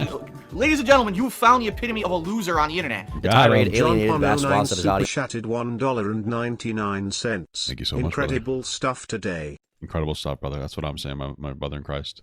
That's what I'm saying. And he apologized the very next day in a video on his YouTube channel. For once, this was an appropriate response, even if he was pressured into doing it. Every once in a while, Phil does seem to exhibit a sense of clarity. For example, some of his trolls doxed his new location back in the summer of 2014, which wasn't a very difficult task to do considering how careless DSP was about it. It took a long time for someone to do something with that information, but after 5 consecutive days of being DDoS attacked, someone tried to swat Phil, saying he either had or was in the process of murdering his girlfriend and her family. I don't have to explain how absolutely unjustified and dangerous this was, but thankfully, Phil had already been in contact with the police because he predicted something like that would happen. Perhaps because something similar already had happened at some point, but that's just speculation. However, Phil took this as an opportunity to conflate the people who tried to swat him and falsely accuse him with anyone and everyone who had ever made a "this is how you don't play" video or mocked him on the internet. Saying those two things are the same. People who are trying to actively hurt him versus people that are having a little goofy laugh at him. Those are the same, bro. You can't confuse those. Those are the exact same people. It was the negative vibe people created around him that almost cost him his life. As bad as swatting is, that's just a silly thing for him to do, especially in the relatively serious situation he found himself in at the time. Obviously, not every hater is responsible for the one nut job that decided to swat him. The noise surrounding his name was getting a tad too loud for Phil's liking, but since he was too proud to start paying an editor and putting out decent content to quell the mutiny that the Kojima world order had created, his strategy to deal with his detractors was to abuse the copyright privileges he had, in part due to being a member of Machinima, to strike the channel of whoever was bad-mouthing him. Once again, Total Biscuit, this time along with Slow Beef, popped up on Twitter to address what Phil was up to with the abuse of copyright claims. Ironically, DSP was soon going to suffer the same fate he put many people through at this time, when DSP Gaming began facing various copyright ID takedown notices due to his use of fan art in his pre-streams. The threat that this post— What? How could you copyright somebody for the use of fan art? That's wild.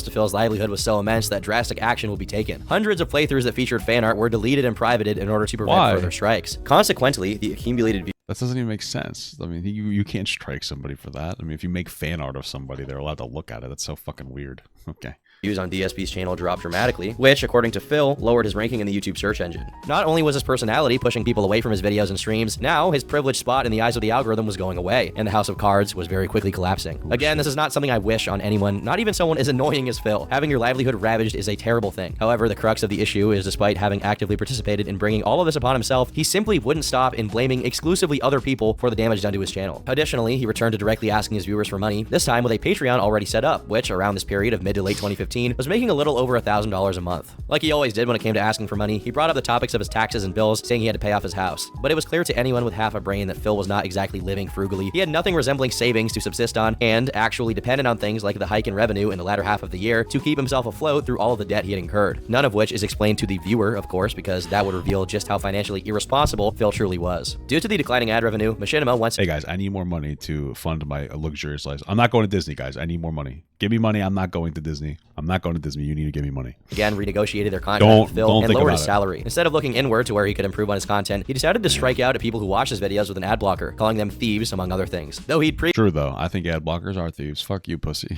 previously pledged to never again ask for money online, saying he would rather get a different job than be an e-beggar. He presumably reconsidered this when he realized how good he actually had it in comparison to a real job, and he didn't want to lose his YouTube gig. He'd actually ridiculed the mere concept of asking people for money, saying he would feel morally bad to be in such a situation. Everything is a tax write-off. I don't need money, you know, I don't want that. That's ridiculous. I would have people be sending me money and stuff, and I'm still not asking for that, and I would actually morally feel bad if that were the case, if I were to have to do stuff like that, and I really hope that I never will. Of course, there's nothing wrong— Wow, what a nice guy. Sounds like a nice guy. Sounds like a nice guy. With opening up a Patreon per se, but when you try to guilt trip people into paying for debts that you chose to incur, there's definitely a problem at hand. This wasn't the only instance of Phil eating his own words either. He spent years mocking any Let's Player who did Minecraft videos, going as far as to say it was only widely played— Kind of based on that one, to be honest with you. All right, we got the man of— What the heck just happened?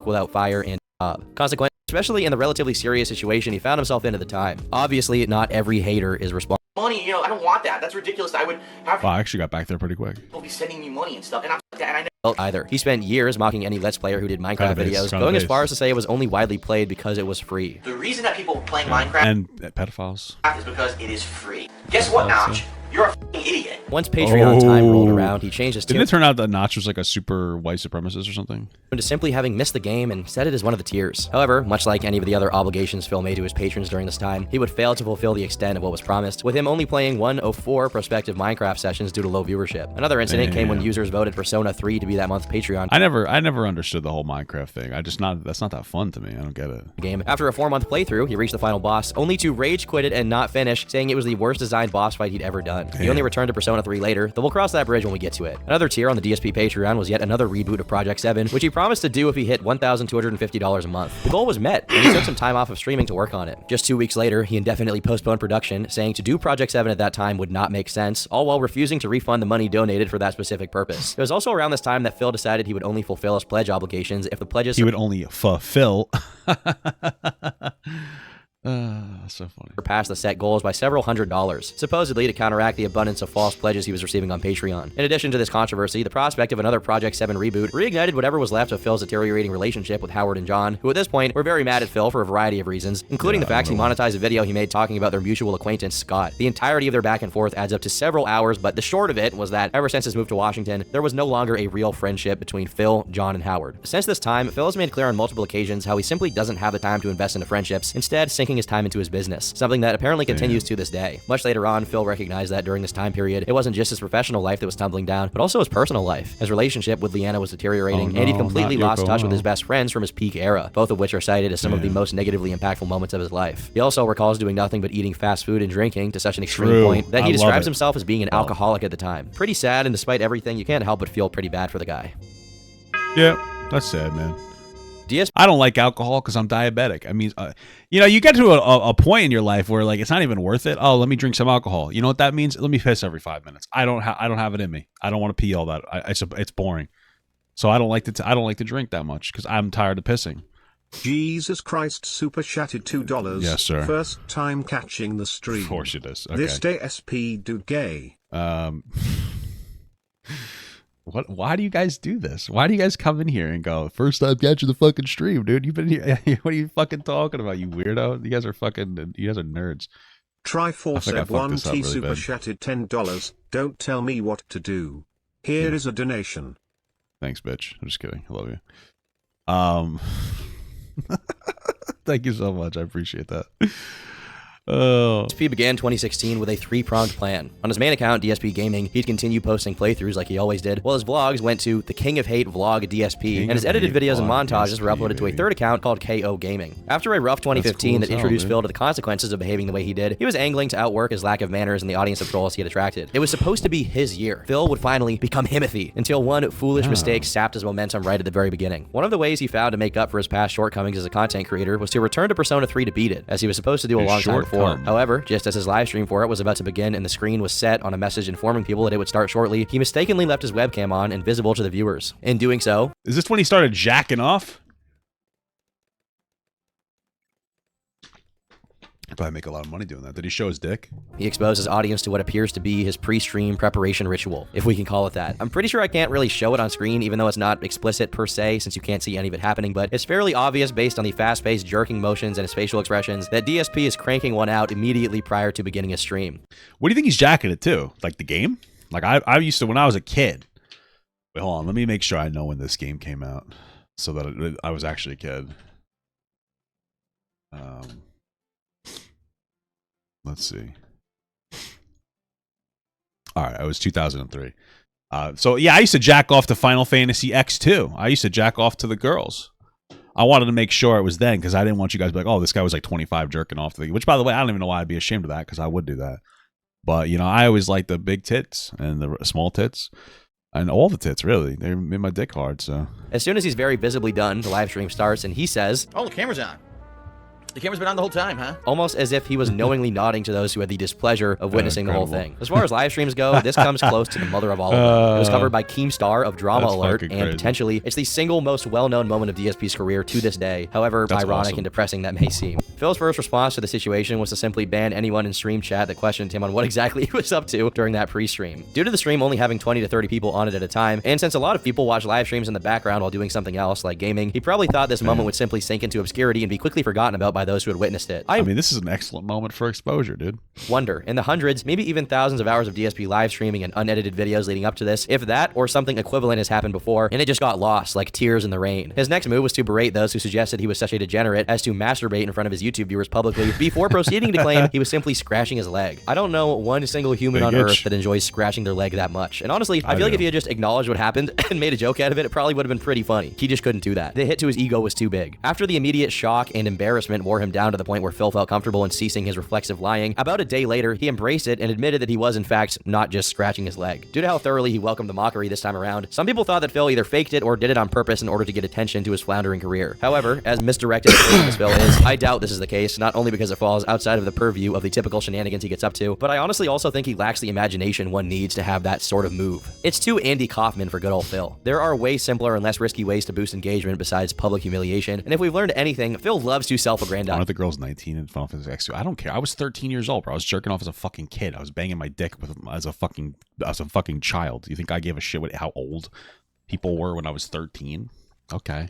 The fuck? Not the opposite. To be fair, despite how bad the incident in and of itself is, this is one of Phil's most competent bouts of dealing with backlash, as he just very quickly owned up to it within like a day or two. However, despite dealing with this flub minimally well, Phil couldn't look very optimistically towards the future of his career and was very much past his prime. On the 1st of May 2016, while streaming the new Pokemon game, Pokemon Moon, on Twitch, his fans... What's the point, by the way, of new Pokemon games? They don't change anything about the goddamn game. Like, I don't really get it. Like, I don't mean this to be like a divisive thing that I'm saying, but I don't understand people who continuously buy new Pokemon games and play them. There's nothing new about that. Oh, guys, let's make a new Pokemon. What should we do? Well, let's create another new magical version of Pikachu that's not an evolution or a pre-evolution. Oh, great. Let's create a thing where your Pokemon can get big or cool or powerful. Oh, that's cool. What should we give them? I'll give them another item to hold. Wow, that's fucking amazing. Holy shit. Like, can we get away from the turn-based combat? No. Why? Who likes Sancha Jr. super chatted $2. Hyperpar. Hey. First time watching this stream. Thank you so much. I'm about to come. Thank you so much. I don't get it. Like, when are we going to get something revolutionary from Pokemon? When are we going to get like a Pokemon MMO? Let me throw out a fucking Charizard and let it like attack while I give it commands.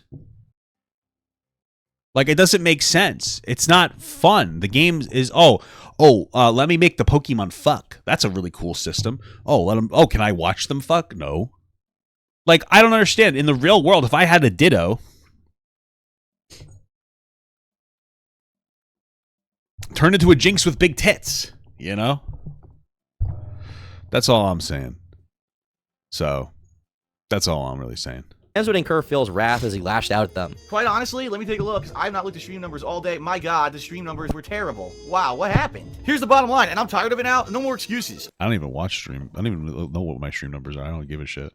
Because I'm not really a streamer. I just post videos anyway. All right? Because the bottom line is people are like, Phil's not engaged in his commentary. And Phil's commentary is boring. And that's why people don't want to watch the playthroughs of the streams. Bullshit. I'm loving this game. I'm voice acting. I'm engaged. I'm commentating on everything. I'm voice acting. That's crazy, dude. Everything that's going on actively. Bullshit. I call massive bullshit. Oh, low punny. Oh, yeah. Low punny with fat tits. Jesus Christ. I'm going to jerk off at this. Any idiot who says that about either the Watch Dogs 2, which I've been playing recently and really liking, or Pokemon. It's bullshit. I call complete and utter bullshit on anyone who's saying that I'm not engaged and I sound like I'm bored. I'm not. So I've had enough excuses. It just seems to me like people are fucking lazy and don't want to come out to the streams. Irony. I don't even know what else to say, you know? There are few mistakes as easy to avoid as openly complaining you don't get more viewers. And while it's not a particularly grave one, it shines a light on Phil's perennial state of mind. He isn't open to consider that his lack of popularity is due to the lack of quality of his content. Or better yet, the consequence of his behavior as an online personality. Phil received backlash from his fan base, which was then compounded by other creators like Review Tech USA, who covered his little tantrum on livestream. Phil apologized for calling his viewers lazy, but remained steadfast in his belief that the viewership drop-off has nothing to do with the content itself. At this point in time, the How You Don't Play videos made with... I mean, like, sometimes, like, even if people used to love whatever he used to put out, sometimes things just change and people stop liking it, so they just evolve, bitch, you know? Clips from Phil's content had completely eclipsed Phil's actual content as far as views and engagement, and Phil thought to capitalize on the community source content. He allowed other people to submit videos to be uploaded to the KO Gaming channel and promised to pay them with, you guessed it, exposure, by having their channel's name in the description. Smart. I have to make a small note here by saying that he still hasn't tried hiring an editor to work for him to help make his Let's Play content watchable. It's actually mesmerizing. Anyway, the success of posting community... I like turn-based fighting. Oh, well, you're fucking weird, dude. I don't know what to tell you. That's cool, man. I feel you. I just, I don't know. I feel like it's kind of dead. Who likes turn-based? It's just, I don't know. Maybe it's just me. I feel like turn-based is it's such a, like, turn-based existed when there was nothing else that you could do. You know what I mean? It was never, I feel like it's not really number one. What the hell's really going on with turn-based strategy? You know, it's fucking, it's just, back when computers were shit, you had to do that. Community source content on KO Gaming was short-lived, as in 2016, the channel was demonetized for reasons unclear. His situation was already dire as far as channel growth was concerned, but soon, things took a turn for the worse. As the adpocalypse hit in early 2017, much of Phil's backlog on his other two channels got demonetized, meaning he could no longer profit off of them and depended even more on his immediate income. However, the potential for AdSense revenue was stripped away from Phil when his content was deemed advertiser-unfriendly, mostly because of the years of content on each channel loaded with every offensive expletive known to man. Because of this quick succession of unfortunate events, Phil found himself unable to pay for the immense amounts of credit card debt he had accrued accrued, the mortgage for his new home, potentially even the mortgage for his old home as well, since it's not clear that he stopped paying it, and last but not least, the medication he needed for his chronic back pain. This panic over his future led to even greater tensions with Machinima, who advised DSP to start uploading shorter, edited content to try and amend the declining rates of viewership. However, at this point, DSP is almost a decade into phoning it in, and especially now that he's tight on money, there's no way he's paying for someone competent to edit his slop. Incapable of understanding how the business model of his own business operates, Phil thinks that Machinima, along with Google, is shafting him out of money after years of his loyal servitude. In his mind, they owe him something, even if the content simply is not working out. Strangely, he seems to believe that the changes in algorithm were somehow malicious in nature, and that they owed him an explanation as to why. Yeah, I think that they were like, this DSP guy, we gotta stop him. He's too fucking powerful. We gotta stop this guy. He was being treated unfairly. He released a video airing out his grievances and basically saying that he'll get to the bottom of it, as if there was something to get to the bottom of. There's no deeper explanation to it. Fucking colon. Other than his low quality standards put his channel in a bad situation, and once the apocalypse hit, he was too exposed and got the worst of it. Phil obviously didn't see it that way and wanted to get a satisfactory answer as to why he was making so little money, and primarily he wanted an answer to why it wasn't his fault. His tirade heightened the friction between him and Machinima, and finally their partnership came to an end as Phil was fired from the network. Probably one of the only people to ever be fired from the Machinima network. By March, yeah, doesn't Machinima like screw everybody over that uses them, right? 2017, views had never been lower, despite how frequently content was being pumped out. Phil's merch on Teespring wasn't bringing in enough. Papa, aren't you like 6'4"? Why aren't you in the NBA right now? Because I'm white. The hell are you talking about? White men can't jump, dude. Revenue to keep things afloat. So he went on the search for a new MCN to be a part of so that he could continue his work. Keep in mind, by 2017, MCNs were basically phased out from YouTube. Most people saw them as scams, or in other words, yeah, like why wouldn't you just use regular ads? Oh, he didn't have AdSense. Companies that take all of your money, give you a portion of it, and don't really do anything for you as a result. But here, Phil was still looking for an MCN. Eventually, he found one called Curse, which was willing to take him in. This was a bit foolish on their part, I should say, since he promptly abandoned. Doesn't Curse do add-ons for like World of Warcraft and other fucking MMOs? Them to sign with another MCN, Laveria Media, who offered him content ID protection with the bonus of allowing him to copyright claim the derivative videos of his detractors. Soon after, Phil noticed Laveria's inability to commit to any of their promises to him on writing and sussed out that they probably weren't going to be able to meet his expectations. So he returned to Curse, which, while less lucrative, allowed Phil to continue his work. However, just as one negative feedback loop was looking like it might stop, another one begins. Phil's domestic life with Lyanna became turbulent. Lyanna, by this time, had did he ever hit this girl, you know? What was it like, you think, to them being together? Recently gotten herself a job, and as the breadwinner of the family, was often out working. Probably because of the life experience she was accruing while at work, surrounded. Damn, she was actually working because DSP wasn't making enough money? What a fuck. That sucks for him. Isn't he like 30 at this point? His 20-year-old wife is the breadwinner? By adults with expectations of responsibility and maturity, she began maturing herself, and naturally, muted tensions rose between her and Phil. In early 2017, she tweeted a photo of a fake engagement ring saying, "My coworkers keep asking me when Phil and I are getting married, even though we aren't engaged. Gotta fake it." While seemingly small, it communicated a lot about how the relationship That's funny.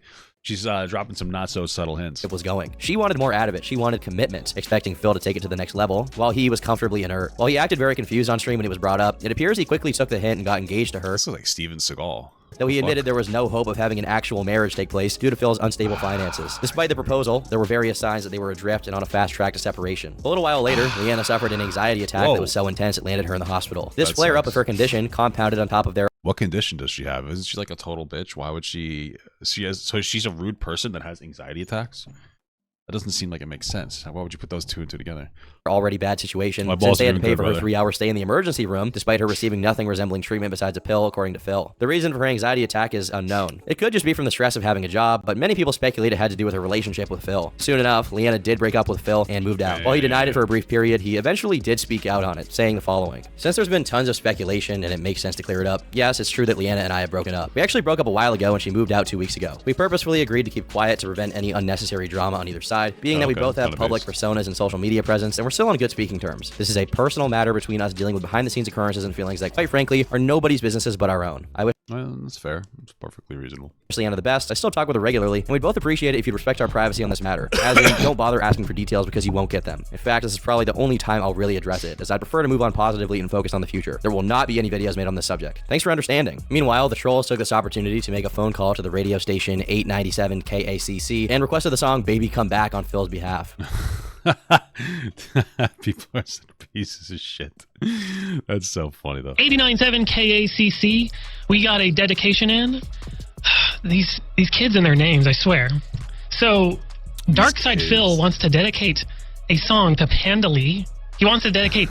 These kids and their names are fucking killing me right now. "Baby Come Back" by Player. Regardless, it was clear that Lyanna leaving hit Phil like a ton of bricks, perhaps even worse than his financial issues. He began sleeping poorly and began struggling to eat as well, as he used to eat after Lyanna made him dinner. Along with the ending of his friendship with John and Howard, Phil is described... He needs that high-value woman, dude, to feed him, you know?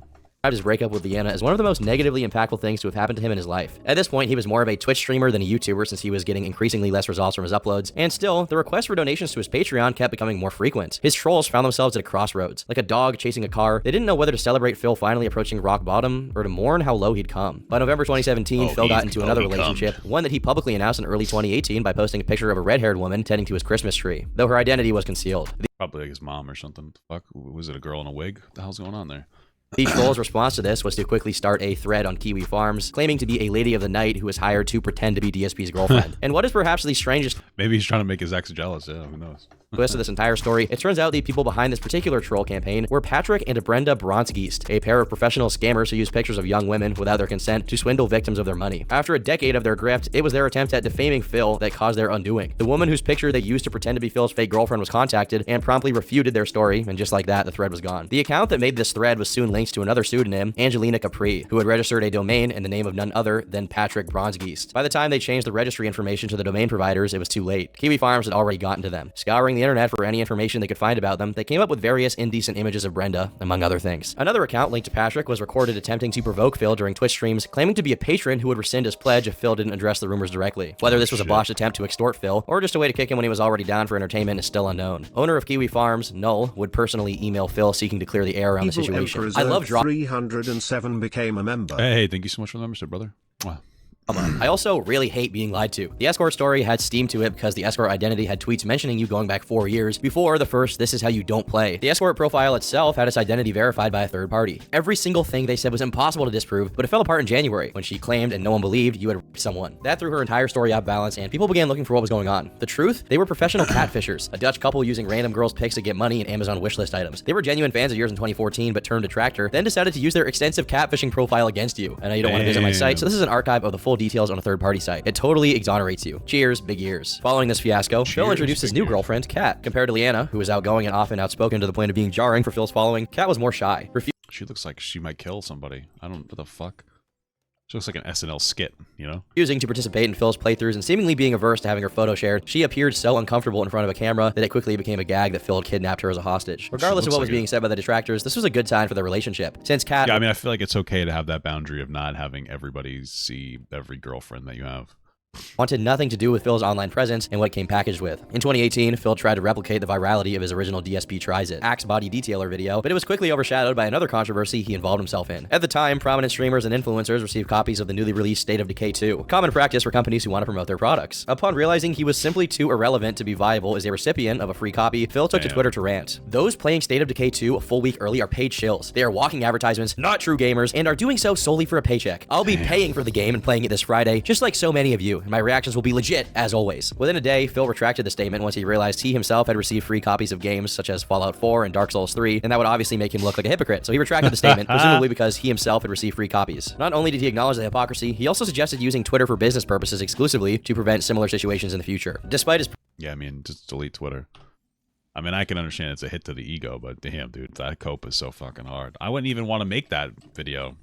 Because that's just an admittance that you've fallen off, you know? Promising relationship with Kat at this point in time, Phil opened up to his audience about his struggles with depression, pointing to the times when he acted extremely stupid and self-destructive as times that he had underlying issues. Years later, it seems he was at least partially admitting that Total Biscuit was right in assessing him as someone, quote-unquote, obsessed with burning his own house down. In July 2018, YouTube guidelines for MCNs changed, and now every report on a client of theirs had to be manually reviewed. This proved a very big problem for Curse, since for every stream Phil did, there were dozens of trolls willing to mass report him, creating a massive backlog of reports that someone at Curse had to be burdened with. Because of this, along with Phil's low numbers, they decided to drop him, meaning Phil was once again a free agent. This was particularly— damn, this guy's a free agent.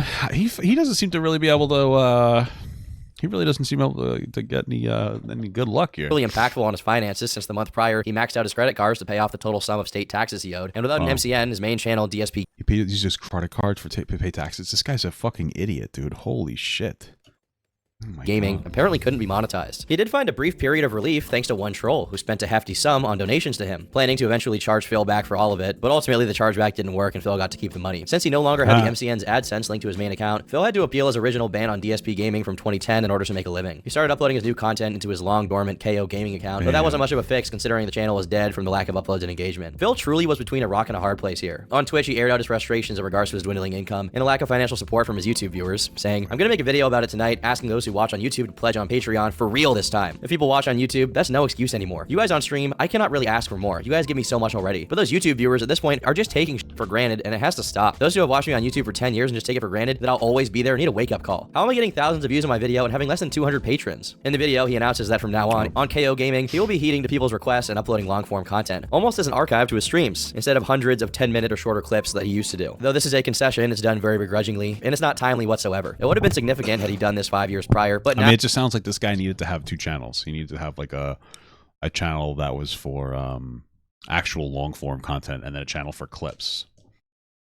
And then he probably could have done really well. I mean, that's something that does really well now. I guess it's easy just to look back and go like, oh, you could have just done this, but...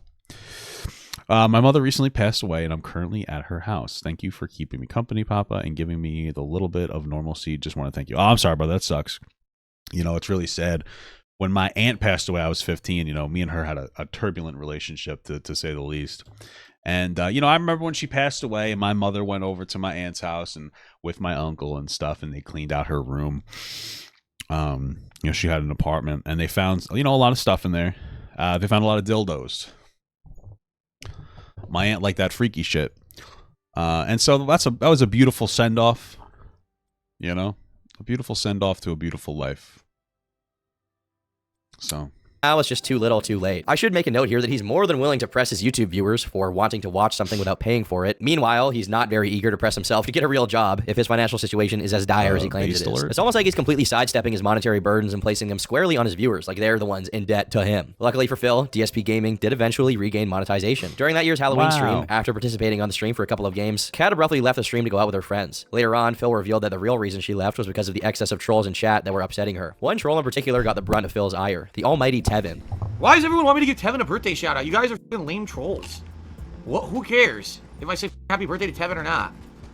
Happy birthday to my #1 f***ing thief who deserves jail time for the amount of stuff that he steals illegally, except that YouTube won't do anything about it, and he knows that I can't afford to stop him.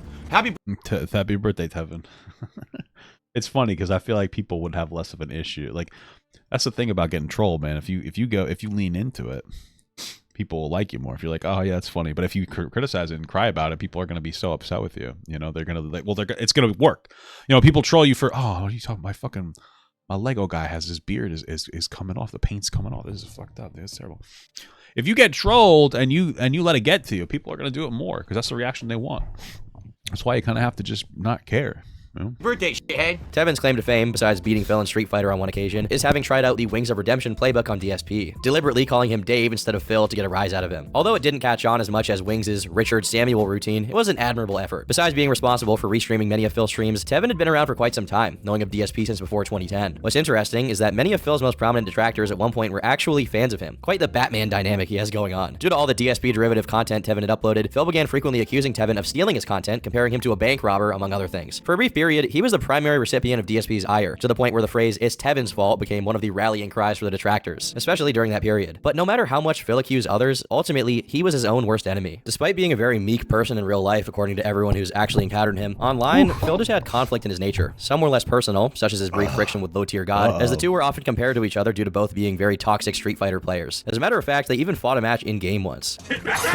Starts off the match with a scrub cycle, but praying that it can work. Uh-oh, I'm dead. Another fighting game adjacent beef Phil was unable to stop himself from entering was when Alpha Omega Sin used him as an example of people who rage quit matches. To which Phil replied by qualifying that when he purposefully throws a match, it's not rage quitting because he doesn't actually quit. A highlight of Phil's response is when his audience outright tells him that to make a response and address it is just going to create more negativity and he should let it go. Bro, I rage quit all the time. What are you talking about? That's why I like single player games.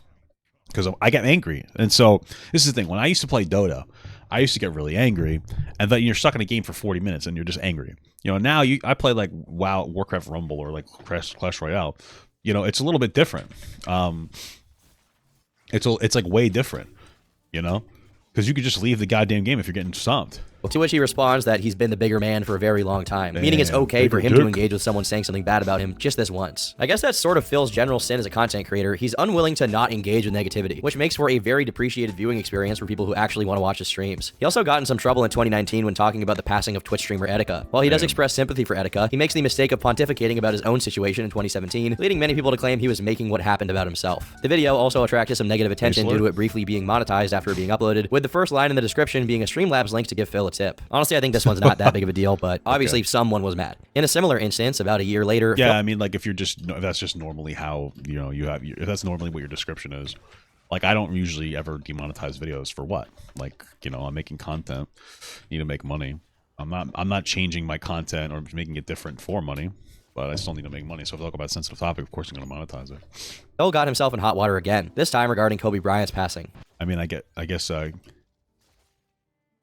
it doesn't really matter. I guess it's the intention, but I'm not really poorly intentioned. Kobe's passing was sad, man. Fly high, brother. Fly high. Sorry. Today's just a bad day. Kobe Bryant passes away in a tragic helicopter crash. Oh, man. My slaves get corrupted and deleted from friggin'... If only he did fly high, man. If only he did. That would have been it. Nice. What else could happen? I hope nothing else. I hope that's it. DSP had a history of conflating other people's circumstances with irrelevant or petty things. For example, when Toby Turner was facing some very serious allegations in April 2016, Phil posted a video covering his personal story with Toby. The only problem was, his gripes with Toby were over things like Phil's opinions on his content or Toby having been disruptive and cringy during E3 2011, when the topic at hand was Toby potentially being a sex offender. Another example of Phil's pettiness knowing no boundaries involved fellow YouTuber pro Jared. In 2016, Jared made an innocuous tweet yeah, saying... that guy, the Subway sandwich guy, right? I like that guy. He always gave me a good 6-inch when I was a young kid for free. I took a wrong turn on in the internet and ended up reading DSP hilarity. Haha. Whoops. A whole 3 years later, when Jared was faced with accusations that he cheated on his wife and was exchanging salacious DMs with minors, Phil actually remembered this microscopic dig and spoofed it, saying, took a day off from the entire internet, but hashtag pro Jared hilarity was at the top of everyone's Twitter feed. Haha, whoops. In an unrelated video, he outright brags about biding his time and keeping his eye on the bigger YouTuber who had punched down on him, but he made no comment when Jared addressed the accusations himself and largely disproved them. This tweet went viral and got positive reactions from a few other prominent content creators, and Phil had a mind to capitalize on the first morsel of positive online attention he got in the entire decade. How did he do this? Not by pushing out some content to capture people's attention and keep them coming back for more. No, of course not, okay? Instead, Phil deferred back to his standard operating procedure, going over every negative thing ever said about him for the 1000th time in an almost 2-hour-long video. Why? I mean, how much could you really say about bad shit that's happened to you, or like whatever? I mean, people have, at this point, I don't even care. People say dumb shit all the time. Just move on. It doesn't matter. Shit's happened in the past, brother. Move on. One of the claims he makes in this very long video is that he had less haters now than he used to in proportion to how many genuine viewers he has. Phil was right, but he had no idea why this was and presumably chalked it up to trolls getting tired of his shtick and moving on to something else. Unbeknownst to him and many of the casual followers of the DSP phenomenon, the main group of DSP detractors was about to implode. Wings had Sean Ranklin, Chris Chan had Liquid Chris, and DarkSydePhil had the Sons of Kojima. Sons of Kojima was a group dedicated... It's unfortunate because at least with Wings of Redemption and DSP, like they don't have a mental disability. You know what I mean? So, it's fair game for them to have trolls, but when it comes to people with like fucking autism and stuff, man, I mean, I feel bad. I know Christian's a terrible person, but a lot of it's because they've gotten trolled, bro. It's crazy, yeah. Dedicated to discussing, reacting to, and memeing on DSP. Their name being an intentionally purposeful nod to Phil's complaints about Hideo Kojima's game design decisions in the Metal Gear game he was playing in the first This Is How You Don't Play episode. The first proper group with this purpose was the aforementioned Kojima World Order, who focused primarily on troll compilations. However, Sons of Kojima took it to the next level and added their own commentary and spins on the content to the DSP moments that they compiled. Even the original creator of the This Is How You Don't Play series, Evil AJ 2010, was a member. Quickly, the Sons of Kojima became the largest group of detractors online, with one man in its helm, Fred Fox. Fred Fox. Fred Fox. Fred Fox. Fred Fox. Deriving his name from the AVGN clip you just saw, Fred sought to keep... Okay, I knew that was a familiar name. I didn't know that it was from AVGN, though. Fred Fox, man, that's legendary. His real identity a close kept secret, and tried to establish a strict code of conduct in other members of the SOC, and even the general DSP trolling community at large. Many former members cited the group as an enjoyable pastime that was gradually ruined by Fred, who took it significantly more serious than everybody else. His #1 rule was that no one under any circumstance could profit off of DSP, supposedly because it would affect their capability of neutral and fair judgment of his actions. What? Anyone who attempted to monetize their DSP trolling begat a campaign of intimidation and sabotage from the Sons of Kojima, the most notorious example being with the then up-and-coming YouTuber, Ardnas. Ardnas... Is he Fred Fox? Is DSP Fred Fox? Because that would be genius if he if he made his own detractor and then infiltrated it and then came up with these weird theories or weird rules. That could be very interesting. Frekazoid just gifted 1 membership. Hey, thank you so much for the gifted membership, brother. Oh shit, we're getting decimated.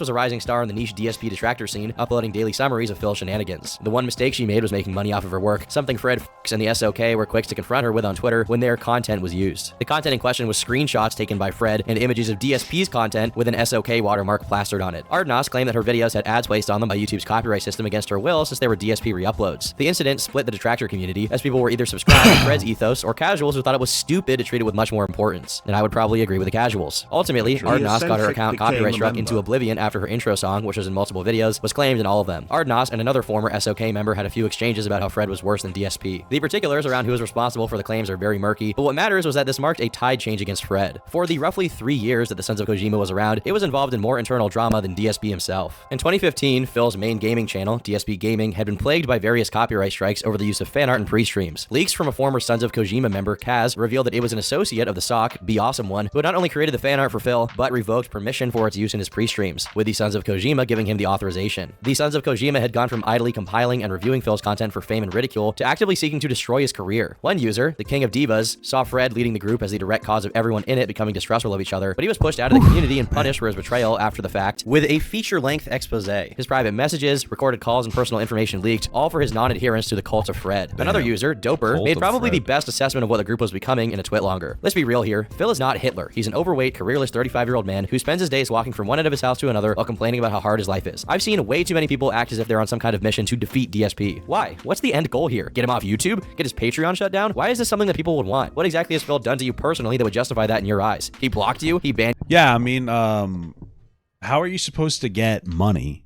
How are you supposed to get money as being a detractor that makes fun of DSP?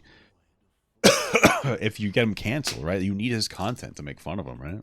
So you from a shitty-ass forum? He called you names on the internet? Take a second look and think about how little that matters in the grand scheme of things. If he wants to run the forums into his own little safe space bubble with extreme hostility to newcomers or folks that don't kiss his ass, well, he has the right to do that since he's footing the bill for its costs. He has no career future, no friends, no stable income. He spends whatever free time he has going to hotels in his own area instead of actually seeing the world and gaining new experiences. His health and lifestyle is nothing short of abhorrent. We'll find out soon enough how badly he screwed his life up. There's no need to try and hasten that process, and neither should you feel happiness about it happening. This isn't good. It's sad. It's sad that a grown man is wasting his own life by acting like a petulant child, crying about how everyone else is wrong and he's right, while banning or blocking anyone who challenges him in any sort of way. If you want to laugh at how shitty his life is or what an asshole he's been, go ahead. But don't pretend you're on some kind of internet crusade against him. Is going on and on about Phil really getting anyone anywhere? Is bitching about him for 75% of a podcast really helping anyone? Phil isn't changing from anything being said on them, and neither are his airheaded fans going to stop pledging their money to him. What's there to even talk about at this point? Phil says something stupid about something he doesn't know anything about. Phil gets criticized and responds by blocking and then writing another wallow text. Phil whines about a video game not letting him win easily. At what point does it become obvious that it's just the same old boring crap from him? Fred did address this twit longer in the 96th episode of the SOK podcast, but removed it due to the backlash it received. Fred at this point wasn't just after DSP, but openly talked about his plans to dox DSP defenders, which more and more just meant anyone who wasn't as dedicated as he was to wrecking Phil's life. That's weird, man. That's like a mental disorder to be that obsessed with the content creator online that you want to like ruin them for just being kind of cringe. An audio leaked of him mocking his own friends from SOK, and it was becoming extremely clear their operations were nothing beyond a platform for Fred to deify himself and his unhealthy obsession with DSP. Some people claimed he'd spend over 19 hours a day in calls attempting to manage the increasingly murky Sons of Kojima. The details of this are extensive and documented, but get to the point of redundancy and how ultimately irrelevant they are. Basically, everybody was under Fred's suspicion of being out to destroy SOK. This is what happens when you don't have better things in your life to worry about. When the previously mentioned almighty Tevin had to pull out from participating in the podcast, Fred became paranoid about him to the point that he decided to release Tevin's docs. In an unexpected cameo, Mr. Medicare tried to intervene in the situation and give Fred some advice on how to avoid the implosion of his group and reputation. Medicare accurately concluded the group had become A-loggers, a term which originated with Chris Chan to describe haters who become so obsessive they end up significantly worse than the people they dislike. Beginning in late July of 2017, a series of leaks regarding the Sons of Kojima, and specifically his leader, Fred began to circulate on forums. Fred continued his relentless campaign of enemy making in his own community, this time by persecuting a detractor called TXT for having a monetized Twitch emoji of DSP's face. He provided someone with information to use against TXT, who attempted to retaliate by doing the same to one of Fred's underlings before leaving the community. Surprisingly, this was the last straw that broke the camel's back and made people in Kiwi Farms turn against the SOK for good. Fred resented the whole situation and was still pushing for an expose to be made on TXT, but at this point, people within Sons of Kojima were turning against him. Soon, a massive prolonged leak began with the intent of exposing Fred, including recordings of him intimidating, blackmailing, and pitting members of SOK against one another. In a very strange turn of events, it turned out that in one of his random endeavors to terrorize anyone Fred suspected was a DSP fan, he used a voice changer to stalk and have cyber sex with an autistic man. If I had $1 for every time what the fuck? Sounds kind of hot if you think about it. A lolcow hater manipulated an autistic person into cyber relations via a fake voice, I'd have two. I mean, that's literally everybody that trolls Christian, no? So $2, which isn't that much, but it is kind of odd that it happened twice. Unsung Hero Bot decided to leak a barrage of incriminating conversations between Fred and another primary member of the Sons of Kojima. On the 6th of September 2016, a former member of the SOK, Renegade Operative, posted a video called Responding to the Sons of Kojima and Conspiracies, revealing that not only had Fred tried to dox TXT and Tevin, but even Renegade's ex-girlfriend after she decided to join him on a competing podcast. A day later, Fred's closest acquaintance from the Sons of Kojima also came out with his story, and given their proximity, this was one of the most damning accounts. Shay abandoned the Sons of Kojima due to the group's toxic atmosphere, but in his absence, he had largely taken up caring for his then-girlfriend and fellow member of the SOK, Alice. Alice suffered from leukemia, and in 2016, she sadly passed away due to her illness. Damn. And she was a furry? That's sad. Is relevant because Fred thought her death was faked, and in scouring Pick a struggle, you know? through a ton of obituary sites, he only succeeded in doxing Alice along with her parents. This obviously made Shay very upset, and in the last episode of the SOK podcast, which was hosted by a member Fred was jealous of, no less, Shay chimed in to air out years of abusive behavior from Fred. Null of the Farms would confirm a massive amount of attention being brought to the thread as users flocked to see the collapse of the SOK, as the thread about it hit 23 pages in just 3 days. But in the most cathartic moment of this entire ordeal, the man himself, DarkSydePhil, caught wind of the situation. He addressed it in a pretty long twit longer, saying the following. Tons of people are now messaging me to say that Sons of Kojima is being exposed for doing horrible things to me that they denied for years, and the like via a series of leaks. It was obvious the vast majority of the shit was always them, as they are the only group who delve that deep into my personal stuff. I would not be surprised if they performed the vast majority of negative things against me, including the doxing, DDoS, and also getting Google to demonetize them. That's probably one too, you know? They probably did that. Attacks, false copyright strikes, prank calls, pizza deliveries, signing up my email to hundreds of spam mail sites, signing up my physical mail to dozens of catalogs and magazines I don't want, sending me feces in the mail, yes, all that happened, and even swatting me. And remember, Lyanna's father also got swatted. We knew nobody was safe. When it came time to start making preparations to attend Lyanna's brother's wedding, this guy like genuinely gets fucking bullied worse than anybody else, or on par with it.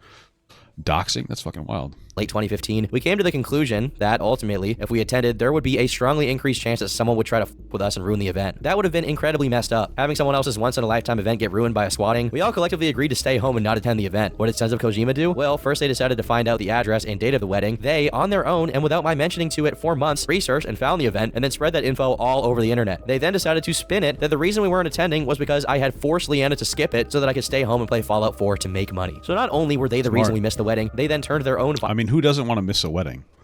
You get to miss a wedding and play a video game? That seems kind of base to me, if you ask me, man. Actions into a way to make me look bad after the fact. It's mind-numbing, isn't it? It's stereotypical stalker behavior, and when it happens to celebrities, they get restraining orders. This is a textbook case of a bunch of sick-headed, mentally ill, yes, if you try to ruin someone's life you don't know, you are mentally ill, individuals trying to destroy someone they've never met and have zero... I mean, if you try to ruin someone's life you do know, you're probably mentally ill too. I mean, it's a very rare occasion that it's worth it, or that somebody's justifiable in having their life ruined. Personal relationship with. It's disgusting and disturbing. For those who are finally seeing the light, they need to look back over the last several years, all the shit they did to me since I moved to Washington, and seriously see if they can live with themselves. I feel bad even when I inadvertently hurt someone, but these people deliberately tried to destroy me for literally nothing. No logical reason. That's wrong on so many levels. My life is already destroyed in a lot of ways, and I'll probably never recover from the financial situation I'm in, that they created. Therefore, why dwell on it? So please... that they created. I feel like that's not true, is it?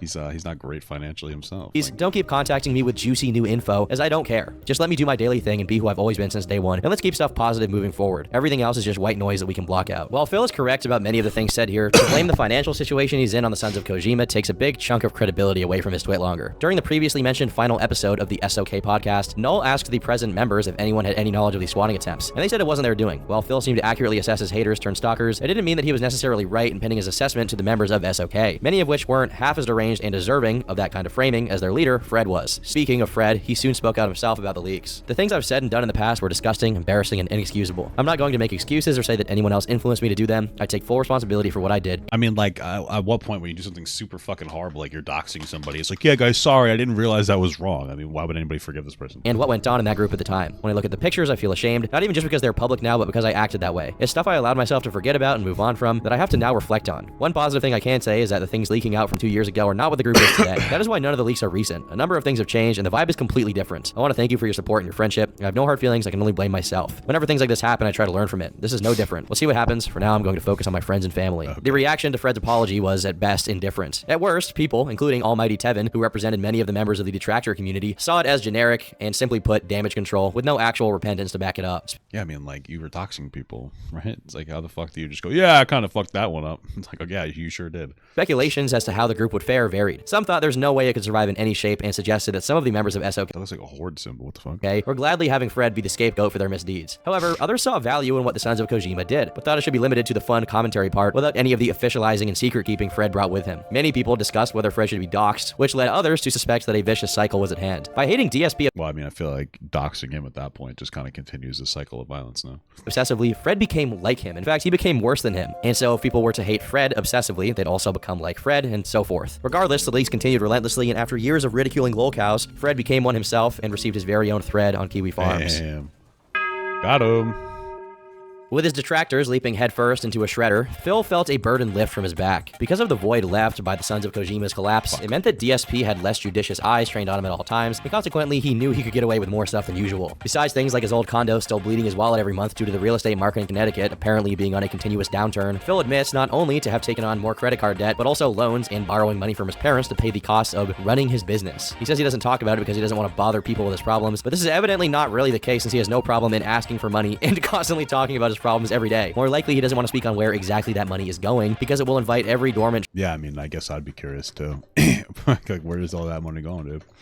If only he wasn't dating like young people and he dated like somebody with I guess he did date a girl that actually had a job at one point. You know, but yeah, I mean, Jesus Christ. I wonder what his finances actually look like. Does he actually post YouTube videos anymore, or is that something he just doesn't do? Because those are rather lucrative. I guess I should take a look at Control to scrutinize how financially irresponsible he actually is. Notwithstanding, he revealed that ever since his move to Washington, he'd been paying for a ridiculously expensive leased BMW. He talks about having been roped into it by the dealership so as not to pay penalty fees for the car he was previously leasing. But he explains this very poorly, so it's difficult to even pick it up. Like, every time you look up DSP, like, you can't even find anything like DarkSydePhil. Oh my god, are you fucking kidding me? Does he post actual content? Oh yeah, he does. He posts a ton of content. Jesus, he posts so much. 3 videos from 14 hours ago. What a fucking idiot. What the fuck? Is this guy like dumb? Well, good evening everyone, and I don't understand, like, why would you post 3 videos at the exact same time?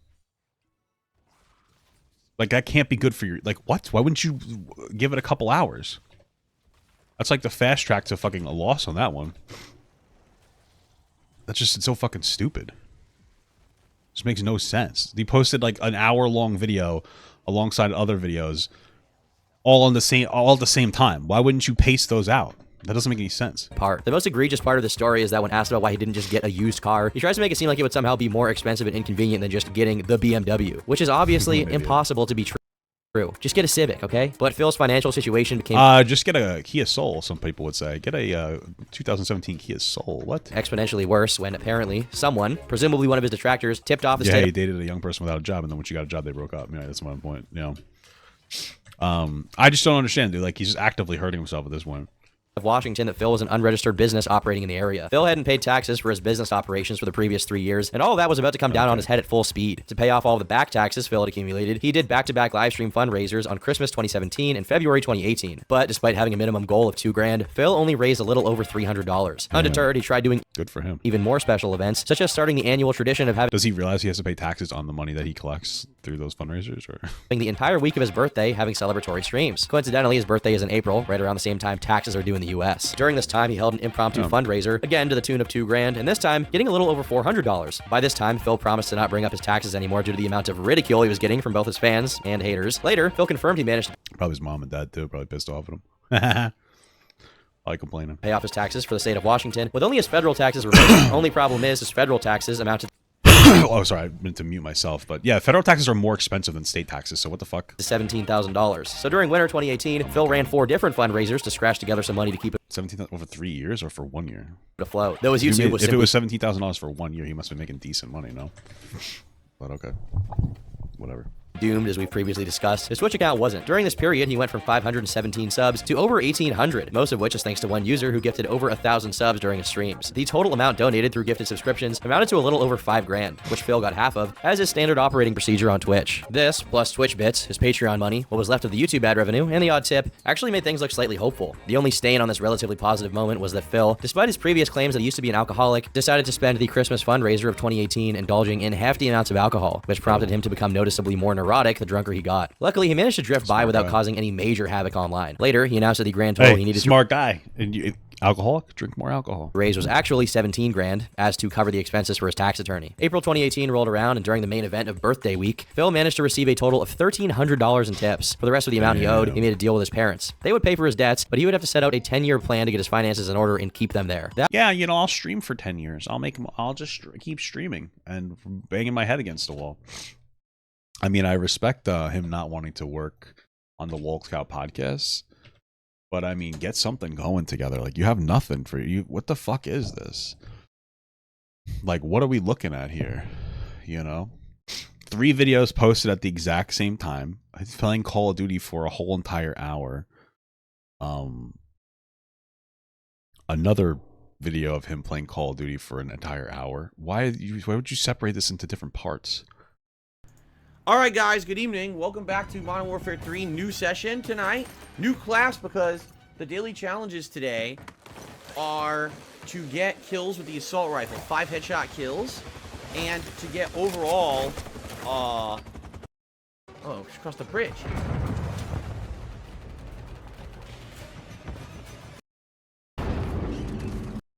Why make this 2 parts? I don't understand. Okay. So let's head into the second half here with this SMG. Hopefully this is a fucking better match than that last. What the fuck? This is so weird. Why release it at the exact same time? I don't understand it. This just doesn't make any sense to me. The level 1 podcast? What the fuck is this intro? Did you know, with DarkSydePhil, a lifelong gamer, Phil has enjoyed gaming not only on console, but in the arcade as well. What most don't realize, though, is that with his passion for arcade gaming extends back well before Street Fighter 2. Phil first hit the arcade scene enjoying classics such as Wonder Boy, Ninja Gaiden, Pigskin, 621 AD, as well as a Teenage Mutant Ninja Turtles, and his love of arcades grew from there. Wow, incredible. Do we really need this as your intro? You ready for the stream? This isn't a live video. What? This isn't a live video. Why did he need the are you ready for the stream? Why would you need that? Okay, good. So we get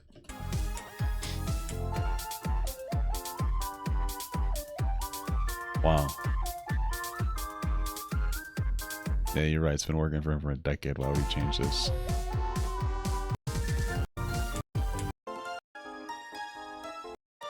Show. Wow, what the fuck was that? Good morning, everyone, and welcome to the show. It's the Level 1 Podcast. Today is Sunday, the 12th of November, 2023, and in a lot of ways, it's the first React show of the post-Halloween season and/or... Okay, I don't even know what to say about this. What the fuck is this, dude? It seems like he releases all his videos at the exact same time every single day. A 16-part walkthrough, toughest challenges. I just feel like there's something that's missing here that could be better. What the fuck is this? I don't know. I don't know why I'm putting so much effort into looking at this nonsense as if it's gonna fucking matter.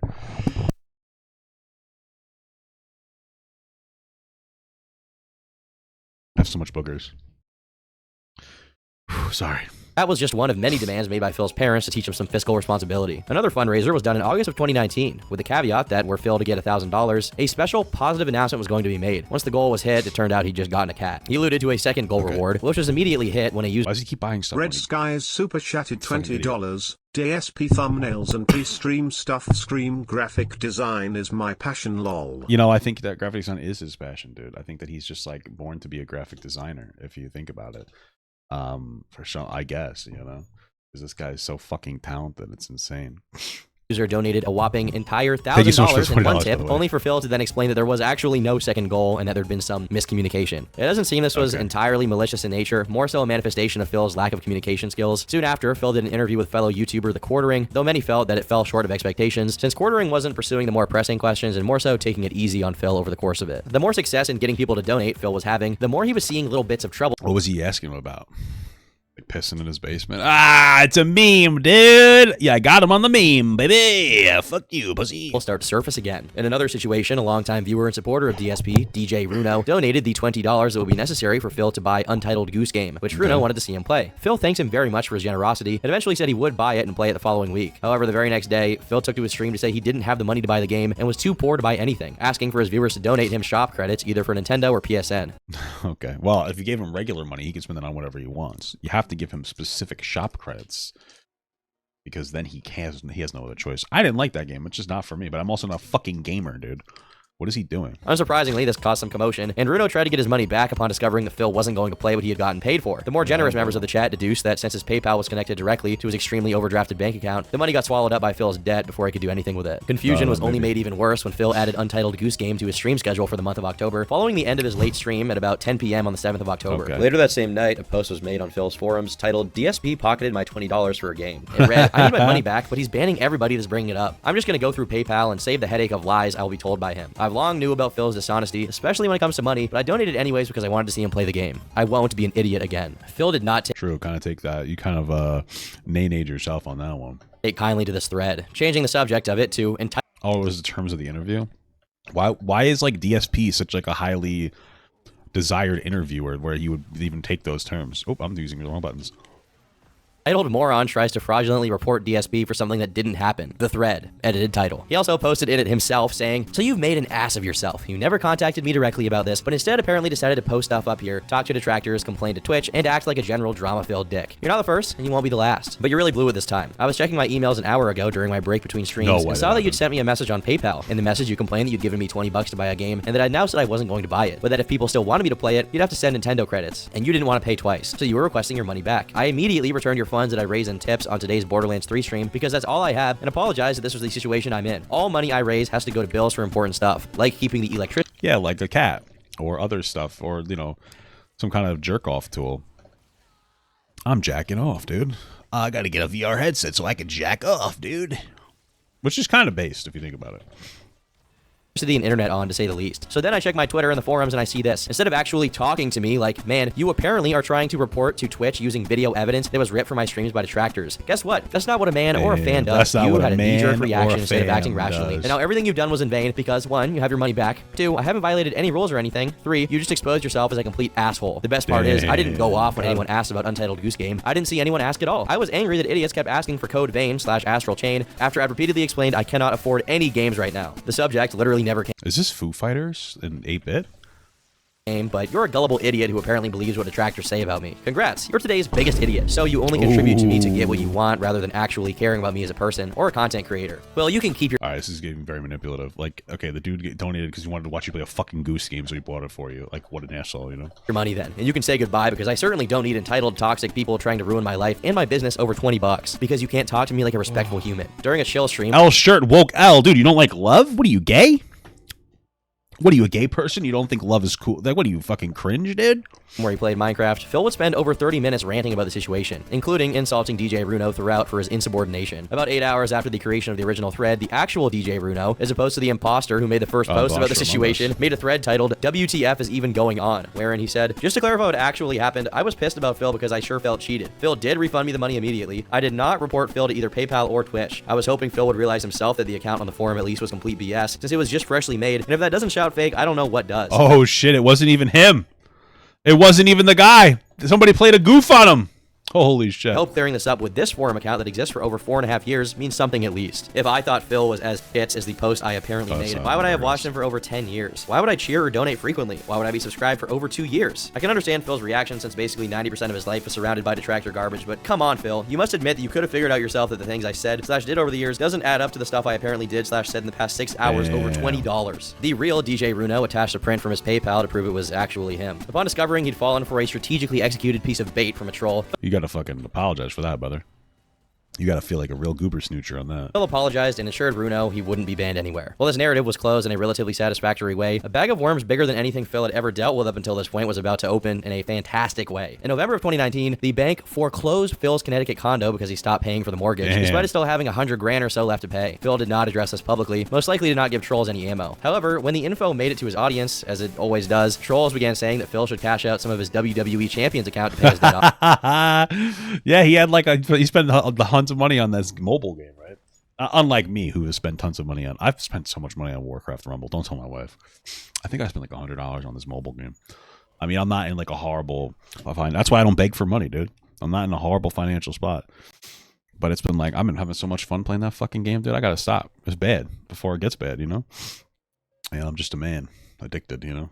Now, what could they possibly mean by this? As early as late 2014, Phil made posts on his forum about his addiction to mobile games, such as, I usually don't play any or at all unless I was during a break in my Twitch stream, but I would pick it up again on breaks in between streams, etc. Quite honestly, I have play the fucking mobile game, like, as your content. Like, who cares? Just fucking do it. No idea how much money I've spent, as I was alternating between 5 and 10 points frequently. I can tell you it had to be in the hundreds though, and I won't ever be doing that again. Over the course of time, he occasionally dropped on stream that he still played them, but if he had already spent hundreds of dollars on it back in 2014, how much money did he spend on it if you take into account the following years? Well, that's exactly what some of his detractors set out to discover. Upon finding an account in the game called They Call Me DSP, the same as Phil's Twitter handle, they began examining when that account was active and when Phil was tweeting. God. Lo and behold, the times matched up. Given, that's no damning piece of evidence, but it was something. Next up was ascertaining just how much money that account had spent in the game over the years. And the figure they came up with was a gruesome $38,976. No he spent just shy of $40,000, which, to put things in perspective, maybe for some younger viewers, that's crazy. I mean, like, I've spent money on Warcraft Rumble, but I'm not going to continuously spend money. I'm going to probably stop, you know what I mean? But damn, $38,000? That's fucking crazy. He's one of the whales that these people like. Like, a lot of these mobile games will bank on whales.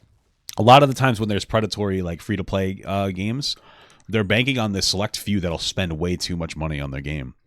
That's one of the things. I quit playing a game called, I'm going to tell you right now, it's called Rush Royale. It was actually a really fun game, but I quit playing it because it's such a fucking, it's whale bait. It's so fucking expensive too. Like, it's insane. There's no inexpensive deals. Everything is super overpriced. It's like fucking predatory. And it's like, why would you want to play that? Viewers who don't know how much like things cost, 40 grand can be a down payment on a house. 40 grand is like a new BMW 3 Series, okay? This is serious money. And that's what he spent on a WWE mobile game. He tried to throw a little pity party over trolls annoying him about his absolute lack of concern with his money, but this time, pity was something very difficult to have. Phil was having some serious financial and professional trouble since the very beginning of the decade. There was no justification at any period in time for him to have spent that much on a mobile game. That is, unless some of his detractors, like Tevin, were right all along, and Phil's claims of being poor were to some degree an act. And he wasn't as worried about his money as he appeared on streams. In perhaps one of the best and funniest trolling campaigns done on him for the entirety of his career, trolls began paying for cameos from pro wrestlers to call out Phil on his mobile gaming addiction. That's so funny, dude. Is that fucking Kurt Angle? That's Hey, wild. Phil Burnell, it's your Olympic hero, Kurt Angle. And detractors have your number, buddy. I've seen the bank leaks. Jasper showed me your phone. We all know the WWE Champion's addiction is getting worse. Oh, it's true. It's damn true. And Cat deserves more than Burger King. And by the way, I'm watching. That's fucking crazy. On top. Bro, that's fucking hilarious. Kurt Angle shitting on you for that is so funny. Holy fuck. Top of a few other wrestling-related people and Ricky Berwick, we even get to see a familiar was this Hornswoggle? Your face chime in and give his very valuable 2 cents. You're filing for bankruptcy, but the only Oh, dude, he's filing to rape kids. That wasn't really a clever joke, but that's the first thing that came to me. And you miss 100% of the shots you don't take, right? only reason you're filing for bankruptcy is because you probably what was going through his head when he decided to meet up with what he thought was a 13-year-old girl. Dumped $40,000 into a game called WWE Champions. You stupid, dumb, ignorant motherfucker. As you heard, Mr. 4. You know, I remember I said earlier that DarkSydePhil might have like a mental like issue. Because I said, you know, he lives in like this condo and maybe that was assisted living for him to have a TBI. And I feel like the fact that he loves wrestling so much supports that, because if you think about it, the only people who really like wrestling are kids and people with Down syndrome. And there's and me, you know. But there is a level of truth to that if you think about it. 45 himself say, as of January 2020, it was official. Phil declared bankruptcy due to being a whopping $500,000 in debt. Later on in the month, he made a video addressing it, explaining that $130K of it came from 15 different credit cards he'd maxed out, along with a multitude of loans, some of which dated. So which means that so that means that he spent 38,000, but he really spent like 50. Because of all the interest that he had to pay. Back to when he was still a professional Street Fighter player. The rest was mostly made up of the mortgages he was failing to pay. As stupid as someone needs to be to put themselves in a situation like this, Phil put his business degree to good use when he decided that he'd rather owe money to credit card companies than owe it to the IRS. However, he wasn't savvy enough to stop himself from lying on his bankruptcy filing. As detractors scoured through it, they were quickly met with the claim that Phil had no pets, personal electronics, or collectibles, all of which were verifiably false. Additionally, his business expenses listed him as spending up to $9,000 a month on his streaming, something that seems unlikely to say. What? How do you spend $9,000 a month on streaming? There's no fucking way. Like, I mean, what do you spend on internet? It's like it. At the least. The general public immediately deduced that Phil was writing off the money he gambled away on WWE champions as a business expense. This is why, when someone files for bankruptcy, that's followed by a hearing, which trolls made sure to get access to. While we don't have video of it happening, the audio track is available on. What a fucking idiot, dude. That's why I'm like super aware and like careful of what I write off. Like, I don't write as much as possible off. I'm just like, I'm not trying to get fucking audited. Online for anyone to peruse. During the hearing, Phil misconstrued a question about his purchase of a subscription to the WWE Network channel as if it were related to his purchases in WWE Champions. Soon, a detractor somehow managed to sneak their way in and pose as a creditor, only to press Phil on his business expenses. The unnamed detractor asked for Phil to itemize his business expenses, meaning to lay them out one by one, which was something that Phil couldn't do without revealing his champions addiction. However, the detractor was caught, as his claim to be a representative of Citibank was scrutinized. Later on, another troll joined the call and began playing clips of DSP playing Dark Souls, which amused everyone present. Why am I poisoned? Why am I toxic? This guy should just like, he really should have just paid an editor to make videos on his channel trolling him, you know what I mean? At that point, fuck it. Francesca, do you have the identification information with you? Despite attempts to derail Phil's defense, in May of 2020, Phil's bankruptcy went through, and $130,000 of his debt was defaulted as his credit plummeted into non-existence. Wow. While talking about his mangled credit score, he mentions that he's waiting until his credit gets better so that he can take out more loans. Again, what he means here is, why take out more loans? Your credit's fucking garbage. Why the fuck would you be looking to take out more loans? The fucking idiot. That he wants to transfer his debt from owing taxes to the federal government to owing money to creditors. While this is a smart thing to do in this situation, it's obvious that as soon as he gets his hands on surplus money, it's going to go to one of his addictions or needlessly expensive hobbies. And that's not even mentioning the fact that Phil is approaching his 40s right now, and eventually he'll simply be too old to work and will effectively be thrown into the wood chipper that is the infinite debt cycle he locked himself into. At this point, Phil was entirely financially dependent on the donations of a group of people affectionately dubbed whales by his detractors. Just a few of DSP's watchers were responsible for most of the money donated to him. One man in particular, who went by King Tut, donated thousands by himself. Appearing suddenly in August 2017. What motivates you to be like, you know, I'm a really big fan of this scumbag streamer, you know? Like, what's the motivating factor that makes you that kind of person? Because I just don't get it. And where are my whales? I'm just kidding. I really don't get it. I just don't. Tut wasn't an old-time fan of DSP. I'm more of the Clash Royale of streamers. I'm not looking to make money off of whales. I'm just looking to make money off of ads on YouTube videos, right? So everybody gives a little rather than one guy giving a lot. Not a bad strategy. Also, turn off your ad blocker, pussy, you know? Peace. Meaning he wasn't one of these stragglers from pre-lolcow DSP era who felt some parasocial affection for the man. So it's really hard to deduce why he decided out of nowhere to dump as much money as he did. I mean, it's King Tut, dude. What is he gonna take the money with him to the grave? That's an ancient Egypt joke. That was funny. Into Phil's black hole of debt. Being as much of a pay pig as Tut was had his benefits, so he could get away with pretty much anything, from being toxic in chat and insulting other viewers, all the way to trying to control Phil's streams altogether. While the pay pig privilege lasted for a good few months, eventually it did get to the point where the mods decided Tut had to go. Once he was banned, he became furious and demanded that Phil refund all the donations he'd ever made. This attempt at getting a refund was neglected by Phil, and Tut proceeded to file a fraud claim on PayPal to get his money back. The thing is, PayPal is so broken that this attempt actually posed a serious threat to Phil's entire operation. According to Phil, this was Tut's plan all along, and he was a secret detractor, so much so that he supposedly made appearances to DSP Hater podcast after the chargeback, claiming that he got all of his money back and screwed Phil over. Phil's story, however, is that he successfully kept all the money and Tut's PayPal shenanigans floundered, but there's no way to know who's telling the truth in this situation. But while Tut's case is a clearer-cut situation, I feel like DSP would have said that he got the money back if he actually did, and then would have complained about it and asked for more money. So there's another case where Phil took out some of his anger at one of his mods, despite the latter not really deserving it. Swaggins, another one of DSP's whale followers, gave a tip to Phil on how to beat one of the bosses in the Resident Evil 2 remake. remakes, only for Phil to misconstrue it, blame him, and lash out. As a result of this outburst, Swaggins proceeded to deliberately unban a detractor to spite Phil. In a stream of Sekiro that took place soon after, Swaggins found himself extremely annoyed when Phil relapsed back to his old ways of complaining about a game when it wasn't easy enough for him to play it successfully. But DSP, having none of it, said, "I'm at a time in my life where I don't have time to deal with it. Swaggins is just mad that he told me to do something wrong during Resident Evil 2 and got blown up for it. Then that I plain don't like the combat in Sekiro, and he's so hurt by that. So he was a fair weather friend who wanted to mod when I agree with him, but as soon as there's a major disagreement, don't talk about it to me at all, but instead freak out and leave. That is kitty stuff, and I'm far beyond it to the point where I'm not having a second John Rambo situation, so he can just get out and stay out." This guy takes out his anger on the wrong people all the fucking time. How fucking weird is that? That is literally what happened with Rambo all over again. Nope, I'm done with that crap. Swaggins also had a response in order. "Stupid kitty stuff. As you say all the time, the world isn't black and white. To think it's just because of Sekiro is asinine. I've given I just wish it was white. I'm just kidding. so much. Spent so much time trying to help moderation, only to be shown disrespect from Resident Evil 2 to now. All the excuses, the I did nothing wrong mentality and general toxicity have driven me away, and I no longer wish to be a part of it. You say all the time that you're open to the opinions of others, but when it doesn't align with yours, you dismiss it and proceed to shit all over it. Sekiro is an example of that. My time is valued elsewhere. Twitch should be a place to escape problems, not listen to someone else's. The amount of money talk has been such a turn off and will not help with long-term growth. Many have Are you saying you guys don't want to hear all my fucking problems, dude? What? I thought that's what this whole thing was about. Me complaining all the time. Contacted me questioning whether or not you're even telling the truth at this point, and generally say that they're tired of all the taxes talk. I'm talking about actual fans here, not detractors. I tell them that we can only take your word about it at the end of the day. Not much later, Swaggins lost his mod privileges, and as yet another DSP fan died. Damn, he lost it to the Punisher over here. The Punisher, because he looks like poo. A detractor was born and took another moderator with him. Eventually, Swaggins did return to DSP streams after a hiatus, but if you take a mod with you, dude, you got no loyalty on that one, dude. Jesus Christ. It's fucked up. Donations did not come back with him.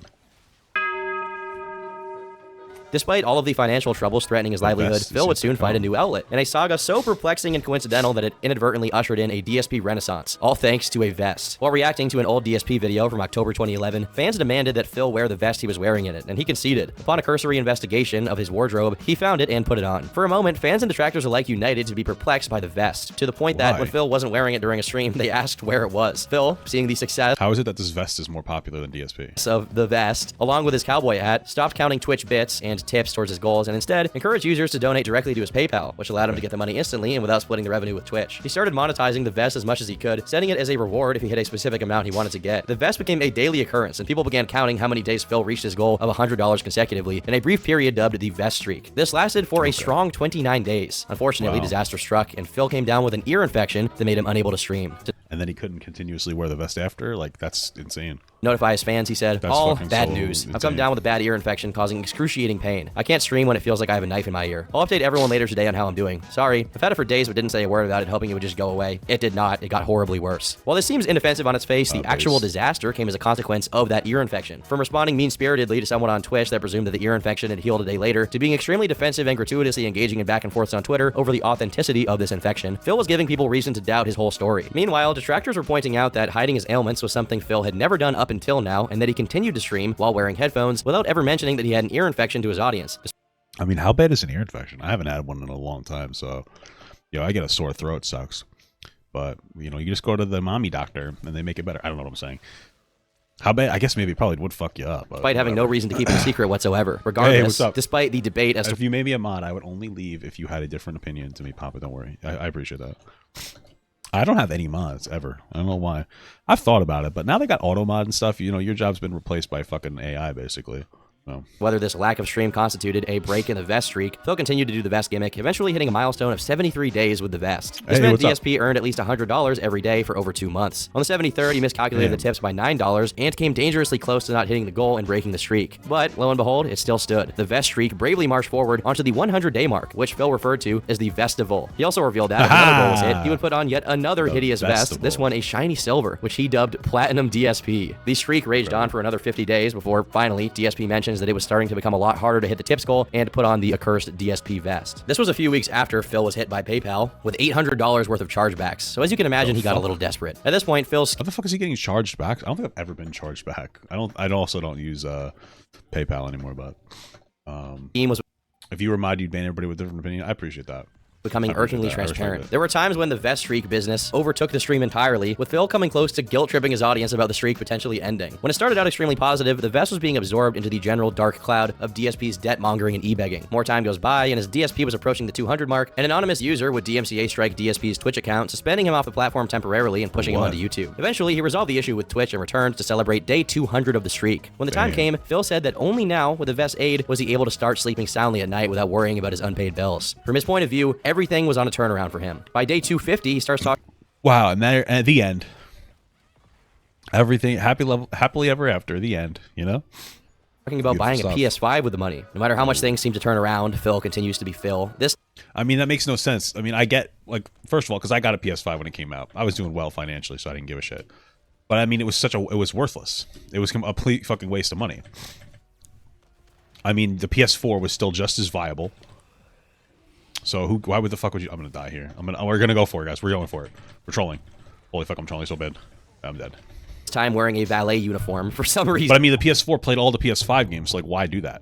It was only after 276 days that the streak came to an end, as Phil streamed himself playing Paper Mario and the Origami King. Despite preparing for this day for months, it wasn't easy on poor old Phil, who probably made 30 grand by playing video games with a vest on for 9 months. He becomes extremely upset at his audience for not keeping the streak alive, but ultimately he accepts that it's over. Because there was a lot of support tonight, and it was mostly subs and cheers. So I don't know where, why people did that, but this is it. This is literally the end of the stream. I told you guys I couldn't go late tonight, so the vest streak is about to end. Unless we get a tip right now at the very tail end of the stream, and there's no time for a vest, the stream is over. So unless we get something right now, this is it. However, what wasn't over was his e-begging, which made many of his viewers. Damn, he looks like a fucking weird fat kid. It's so bizarre in the vest. Non-derogatory, okay? Don't worry. If I was your mod papa, I'd be your strongest soldier, more than even Hassan's mods. Wow, dude, you're gonna say really fucked up anti-Semitic to Ethan? That's awesome. Maybe I should make you a mod. Viewers wonder, what did he do with that nearly 30 grand he made off of the vest streak? What happened to the vest streak money? It went to pay for stuff, genius. Stuff. Bills, back taxes. Like, it paid for a tremendous amount of things around here. What do you think it did?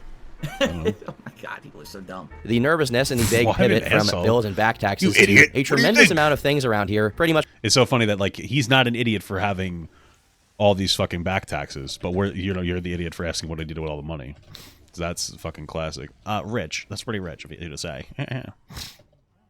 Why so many tanks? Confirmed for much of his following that he didn't change even a bit in regards to how he handled his money. Phil's online inner circle would be rocked when a mod named Anonymouse leaked the logs of his private server uploaded to YouTube in early 2021. Anonymouse, who had worked alongside Phil for years, would concede it was time to join the dark side, removing himself as a moderator of Phil's Twitch midstream, but not without changing the title of the stream to DSP Doxed Pew Dubs before he did so as a parting shot. Phil doxed PW Dubs? No, I didn't. I've never doxed anyone. As you heard, Phil claimed he had never doxed anyone. However, documented history tells quite a different story. Damn. Oh, by the way, I have your IP, I have your name, and I have your address. Oh, shit, dude. Well, you got my P.O. box, too, dude? Send me some money.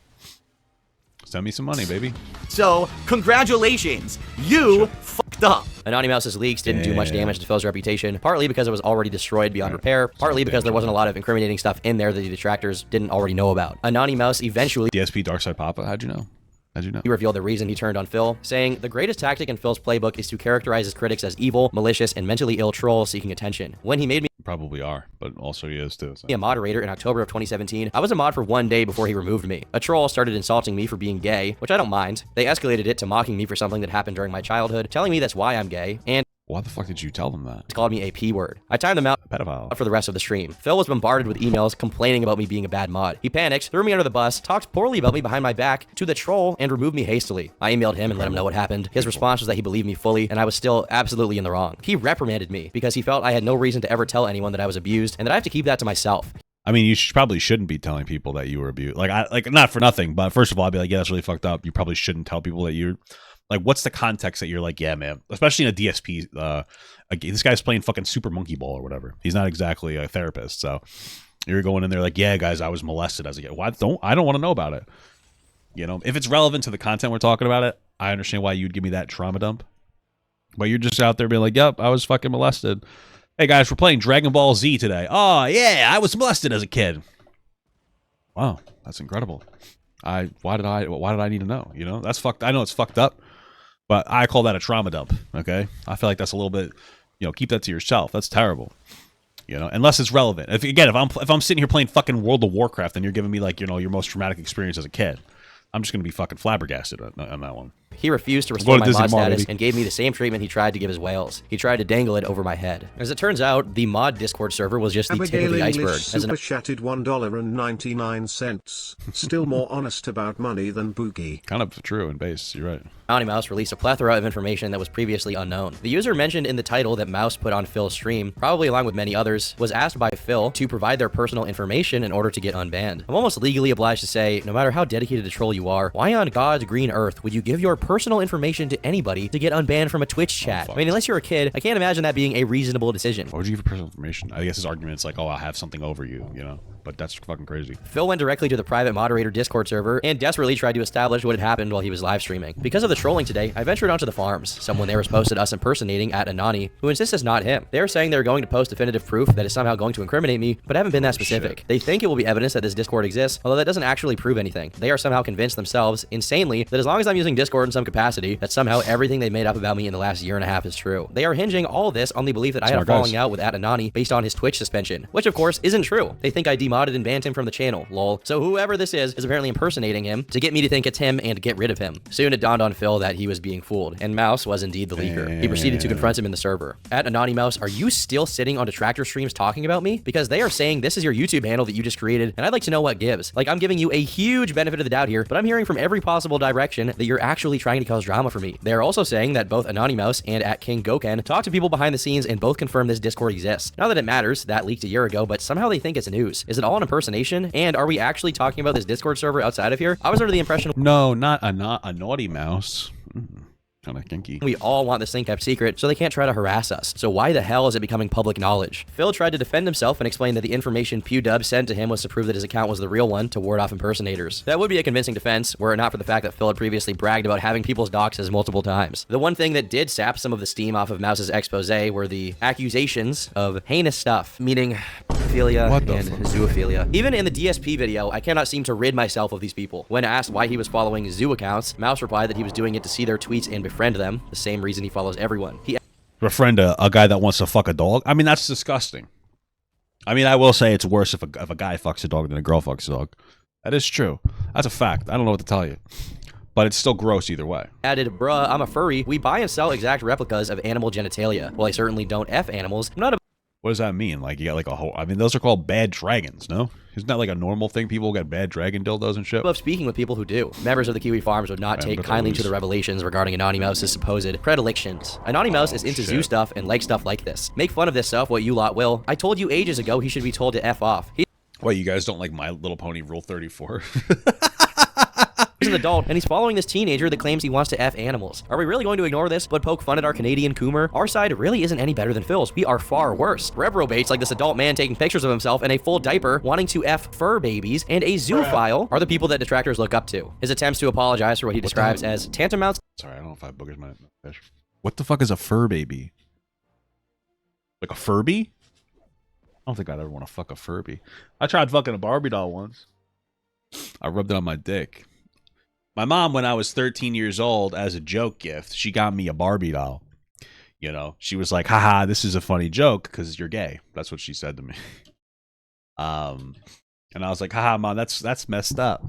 And so I remember taking that Barbie doll and I was a kid and I hid it somewhere. And I remember one time I was so nervous and I tried to rub my schmeckle against it and it didn't feel very good. But that's what I would do when I would watch Girls Gone Wild commercials. When I was on VH1 channel at night when I wasn't supposed to be awake. So, but yeah, what the fuck is a fur baby? What is a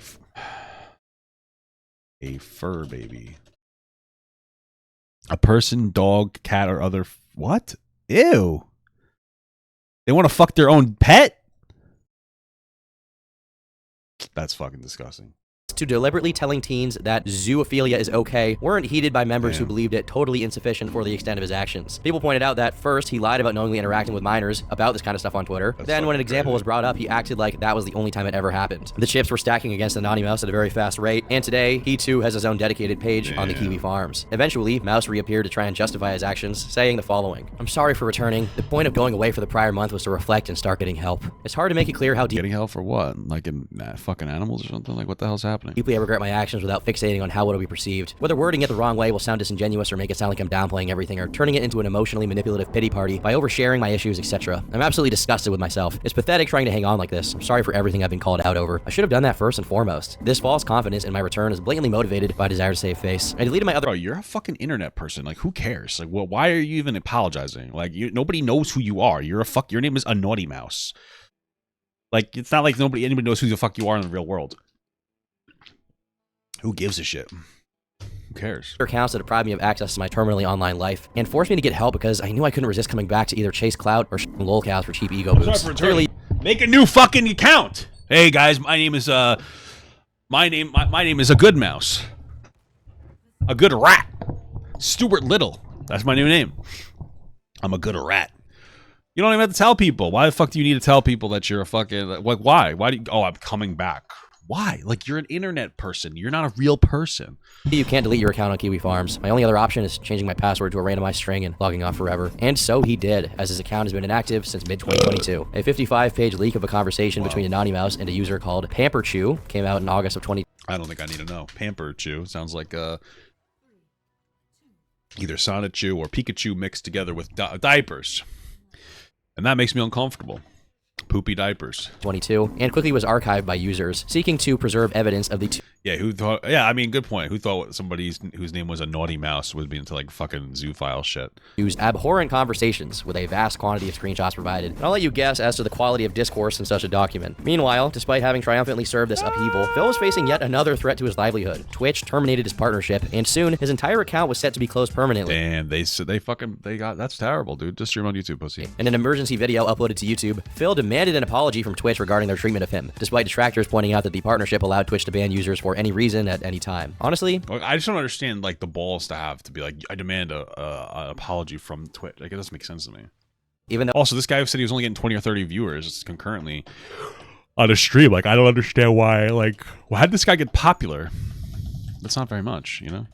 Get out of here, pussy. Though that may be the case, I still feel bad for Phil either way. If it was up to me, his Twitch would not be banned. The official reason was that Phil had allegedly said a hateful slur at one point during a stream. Shit. While Phil reacted to the partnership termination in a pretty angry way, bringing up US law as if it had any relevance to the situation, Twitch eventually decided to lift his channel suspension and acknowledge that he was wrongfully penalized. However, he had a grudge against Twitch and was already in the process of moving his operation over to YouTube. Funnily enough, in May of 2021, despite refuting the allegations of hateful language in his content, Phil almost certainly dropped the gamer word on accident during another stream. Later that year— Which one? There's so many beautiful gamer words. Which one are we talking about? Over the course of a few weeks in September, hackers were able to socially engineer Bank of America to give them access to Phil's bank statements by using public info of his that was available, and the findings were intriguing to say the least. Over the course of the better part of 2 years, Phil spent approximately $190,485. Of that nearly $200,000, $3,000 went to alcohol, $6,000 was spent on restaurants and takeout, $11,000 on groceries, $26,000 on taxes, $33,000 on mortgage payments, and last but not least, $45,000 on microtransactions, not only including WWE champions, but PayPal and iTunes. It appears that the detractors, and most prominently Tevin, were right all along, and Phil aggressively played up his financial tightness to get more donations while he spent it on stupid garbage. Damn. On fucking mobile games, dude? Like, holy shit. I mean, okay, whatever. Constantly. When Phil did address it, he didn't actually. He just claimed he suffered identity theft, which is actually true, and purposefully left the rest of the details as vague. This looks like a completely different person. It looks like his name is Rocco here. What the fuck? As he could, as to not raise attention to the glaring fact that perhaps the most damning piece of information on him. Do I remember Ratatouille Brother? Yeah, of course I do. Ever was now public. Now comes the end of 2021, and Phil decides to make some changes to his content. First and foremost, the biggest change would be dropping the King of Hate moniker that had defined his career, appearing on merchandise, his own forums, and even his vlogging channel that he'd also retired on the 3rd of January in a video titled, "Goodbye, this channel is retired. Head to DSP Gaming and thank you for 10 awesome years of vlogging." Today, the channel does remain online, but only as an archive. However, Phil's attempts at rebranding would do nothing to curb the nearly 2-decade legacy of the moniker, and more widely his online reputation. A critique that underlined this decision of rebranding was that Phil only did it after he got the attention of Moist Critical. Despite Charlie saying the same things many people had said before, that Phil guilt-tripped viewers over money and branded himself on begging, Phil took the opportunity to do a Boogie 2988 and performatively embrace the criticism to look better. Unfortunately, Phil then suffered another series of copyright strikes on his channel, DSP Gaming, after a detractor, Dayglow Hour, posed as a professional video editor, creating various intros and bumpers for Phil to use before his streams, only to then claim them once they were in enough uploads. Just a couple of weeks later, however, the strikes were cleared and his channel was back to its original state. Attempts to mess with Phil's income didn't stop there, however. In September of 2022, a user named MusicMouse7 tweeted to Stream Elements, "Another mouse? You think that's Naughty Mouse, dude? You think Naughty Mouse is going on there?" I think it might be that guy. I think it might be him. The company who manages Phil's tips, linking them to a 13-year-old clip where DSP makes a pretty bold statement. But I hate the So began the chain of events that ultimately led to Phil's termination from Stream Elements. Phil took to Twitter to message the company, telling them his tips page became a 404 and asked if it's all related to mass reporting that took place regarding the TF2 incident. Following day, Phil opened up a link directly to PayPal for all stream donations, and now he has to manually manage his PayPal account and the donation sent, further unable to have automatic animation pop-ups. He also has to play these himself. Okay. Phil also instituted a brand new policy, adding the disclaimer, no refunds to his account. Despite attempts by trolls to report the account, Phil continues to use it to this day. In addition to taking this L, it seems DSP was breaking his promise to not play WWE Champions anymore. The quality of the video is a little poor, but if you are familiar with the game, you can make out what is on Phil's phone. Damn, he's still playing. Just play that live, dude. You only get 30 fucking viewers anyway. Who cares, you know?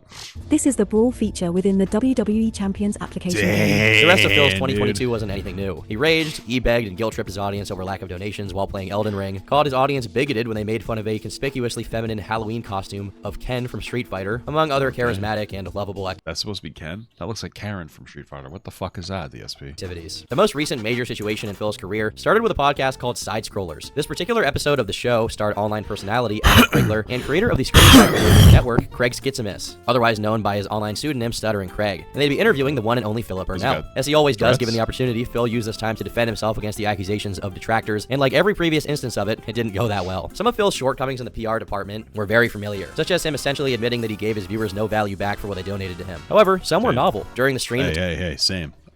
I also don't promise any value. You're not going to get any value from donating to me, just so you know.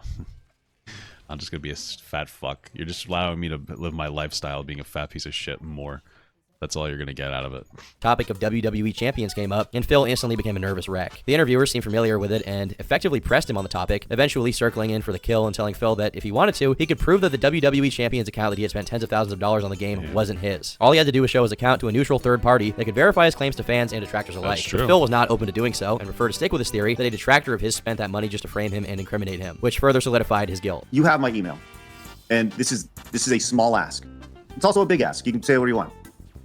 Will you, and you can say no, and I'm totally fine with this, but just confidentially between us, will you send me a screenshot of your account, of your WWE account, and just so I personally, I will not share your name to anybody, but just between us.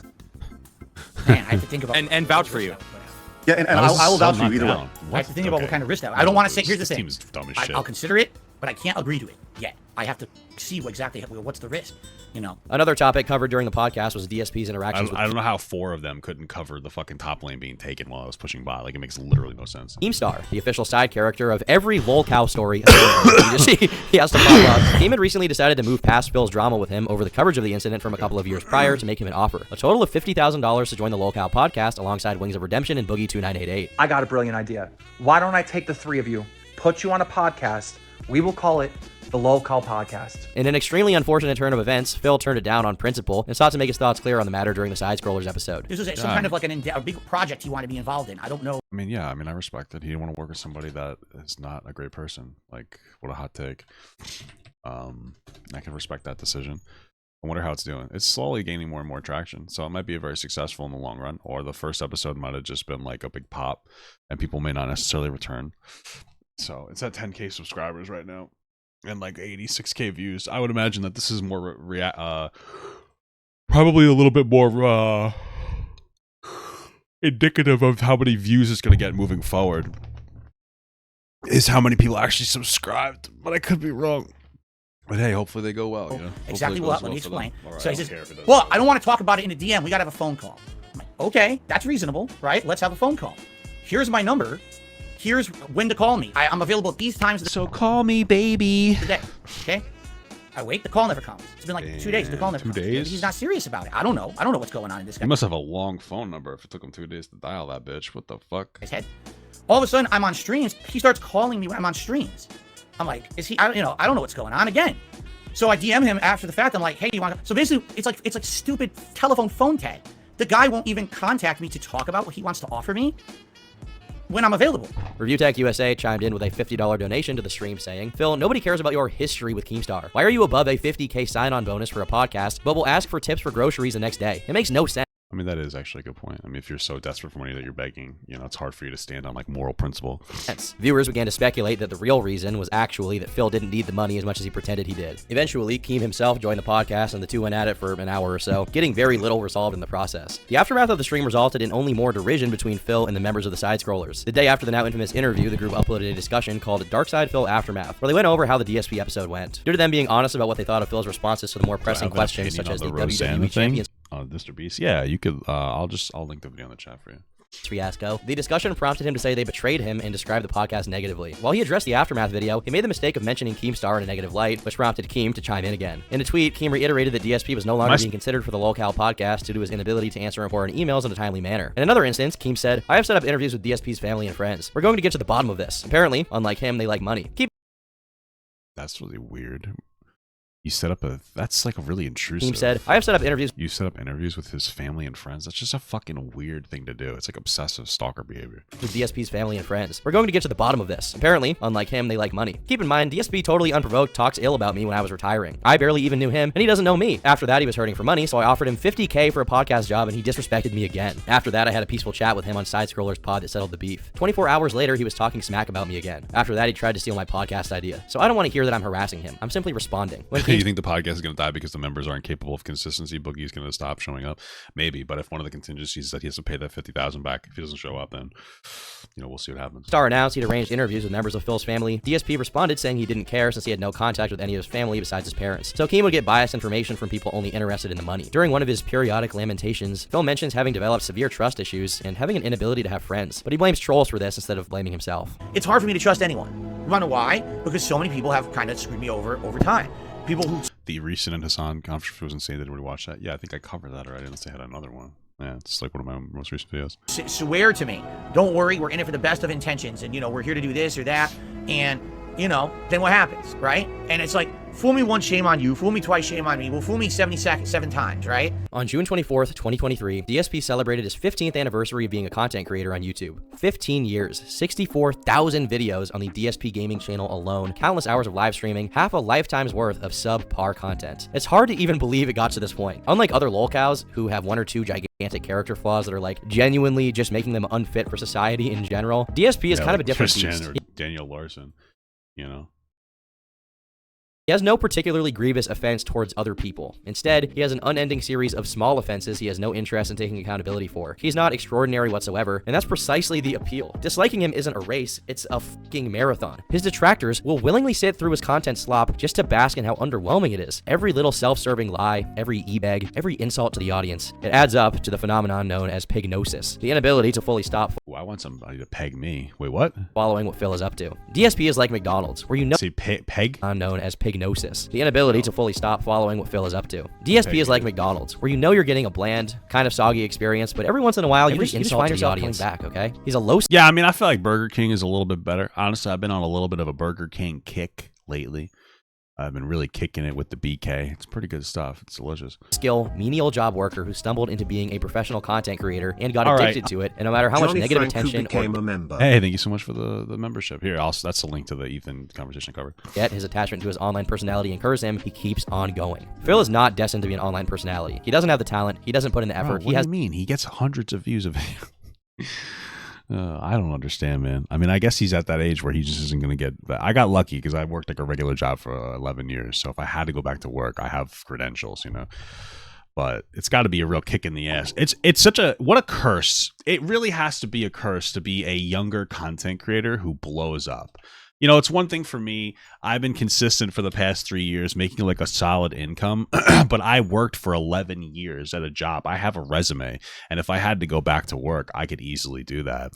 And so for me, it doesn't look like I've been out of work for 3 years. It looks like I've been doing some kind of It's just I've been self-employed. For a lot of these younger people, though, that blew up when they were 16, 17, 18, 19, 20, 21, and they never really had to go out and get a real job in the real world, they're screwed, man. I feel so bad for a lot of the COVID babies, a lot of the people who blew up during COVID, and it just didn't stick.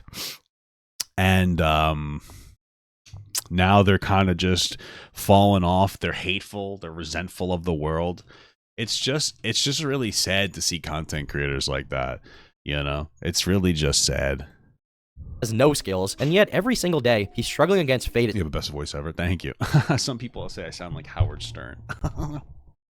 I thought I was going to have a joke and I was going to be able to get it out there, but I got nothing. Some people do just say that. Self by not giving up. He's a Let's Player who's bad at games. Took 3 years after it was already the norm for him to start doing direct capture. Well, one of the problems too with a lot of young people that get popular is that they don't really have like a guiding force with them and to help them make decisions. So for instance, like my wife is my age, Boogie, and she's able to help me make decisions about content because that make me look like a person that's responding properly. Like it's not a one-man job. It really helps to be able to have somebody to parse through information with.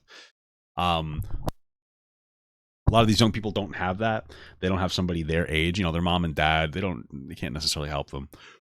So that's another problem with it too. And has never hired an editor in his life. He doesn't behave responsibly in the face of negative consequences or his inability to manage his professional life whatsoever. He defaulted on over $100,000 worth of debt that he took out on credit cards so that he could pay his taxes, even though he knew his taxes were just going to continue to accrue, and he truly has no hope of paying them. But he simply does not stop. DSP is like Albert Camus's The Myth of Sisyphus. He doesn't have what it takes to perform his task, but he's going to continue trying regardless. The struggle itself toward being a content creator is enough to fill his heart for the time being. One must imagine that Phil is happy. Or at least, he thinks he's where he's supposed to be. All right. Just well, that's cool, man. All right. That was a good video. Kind of ended a little abruptly, but that's fine.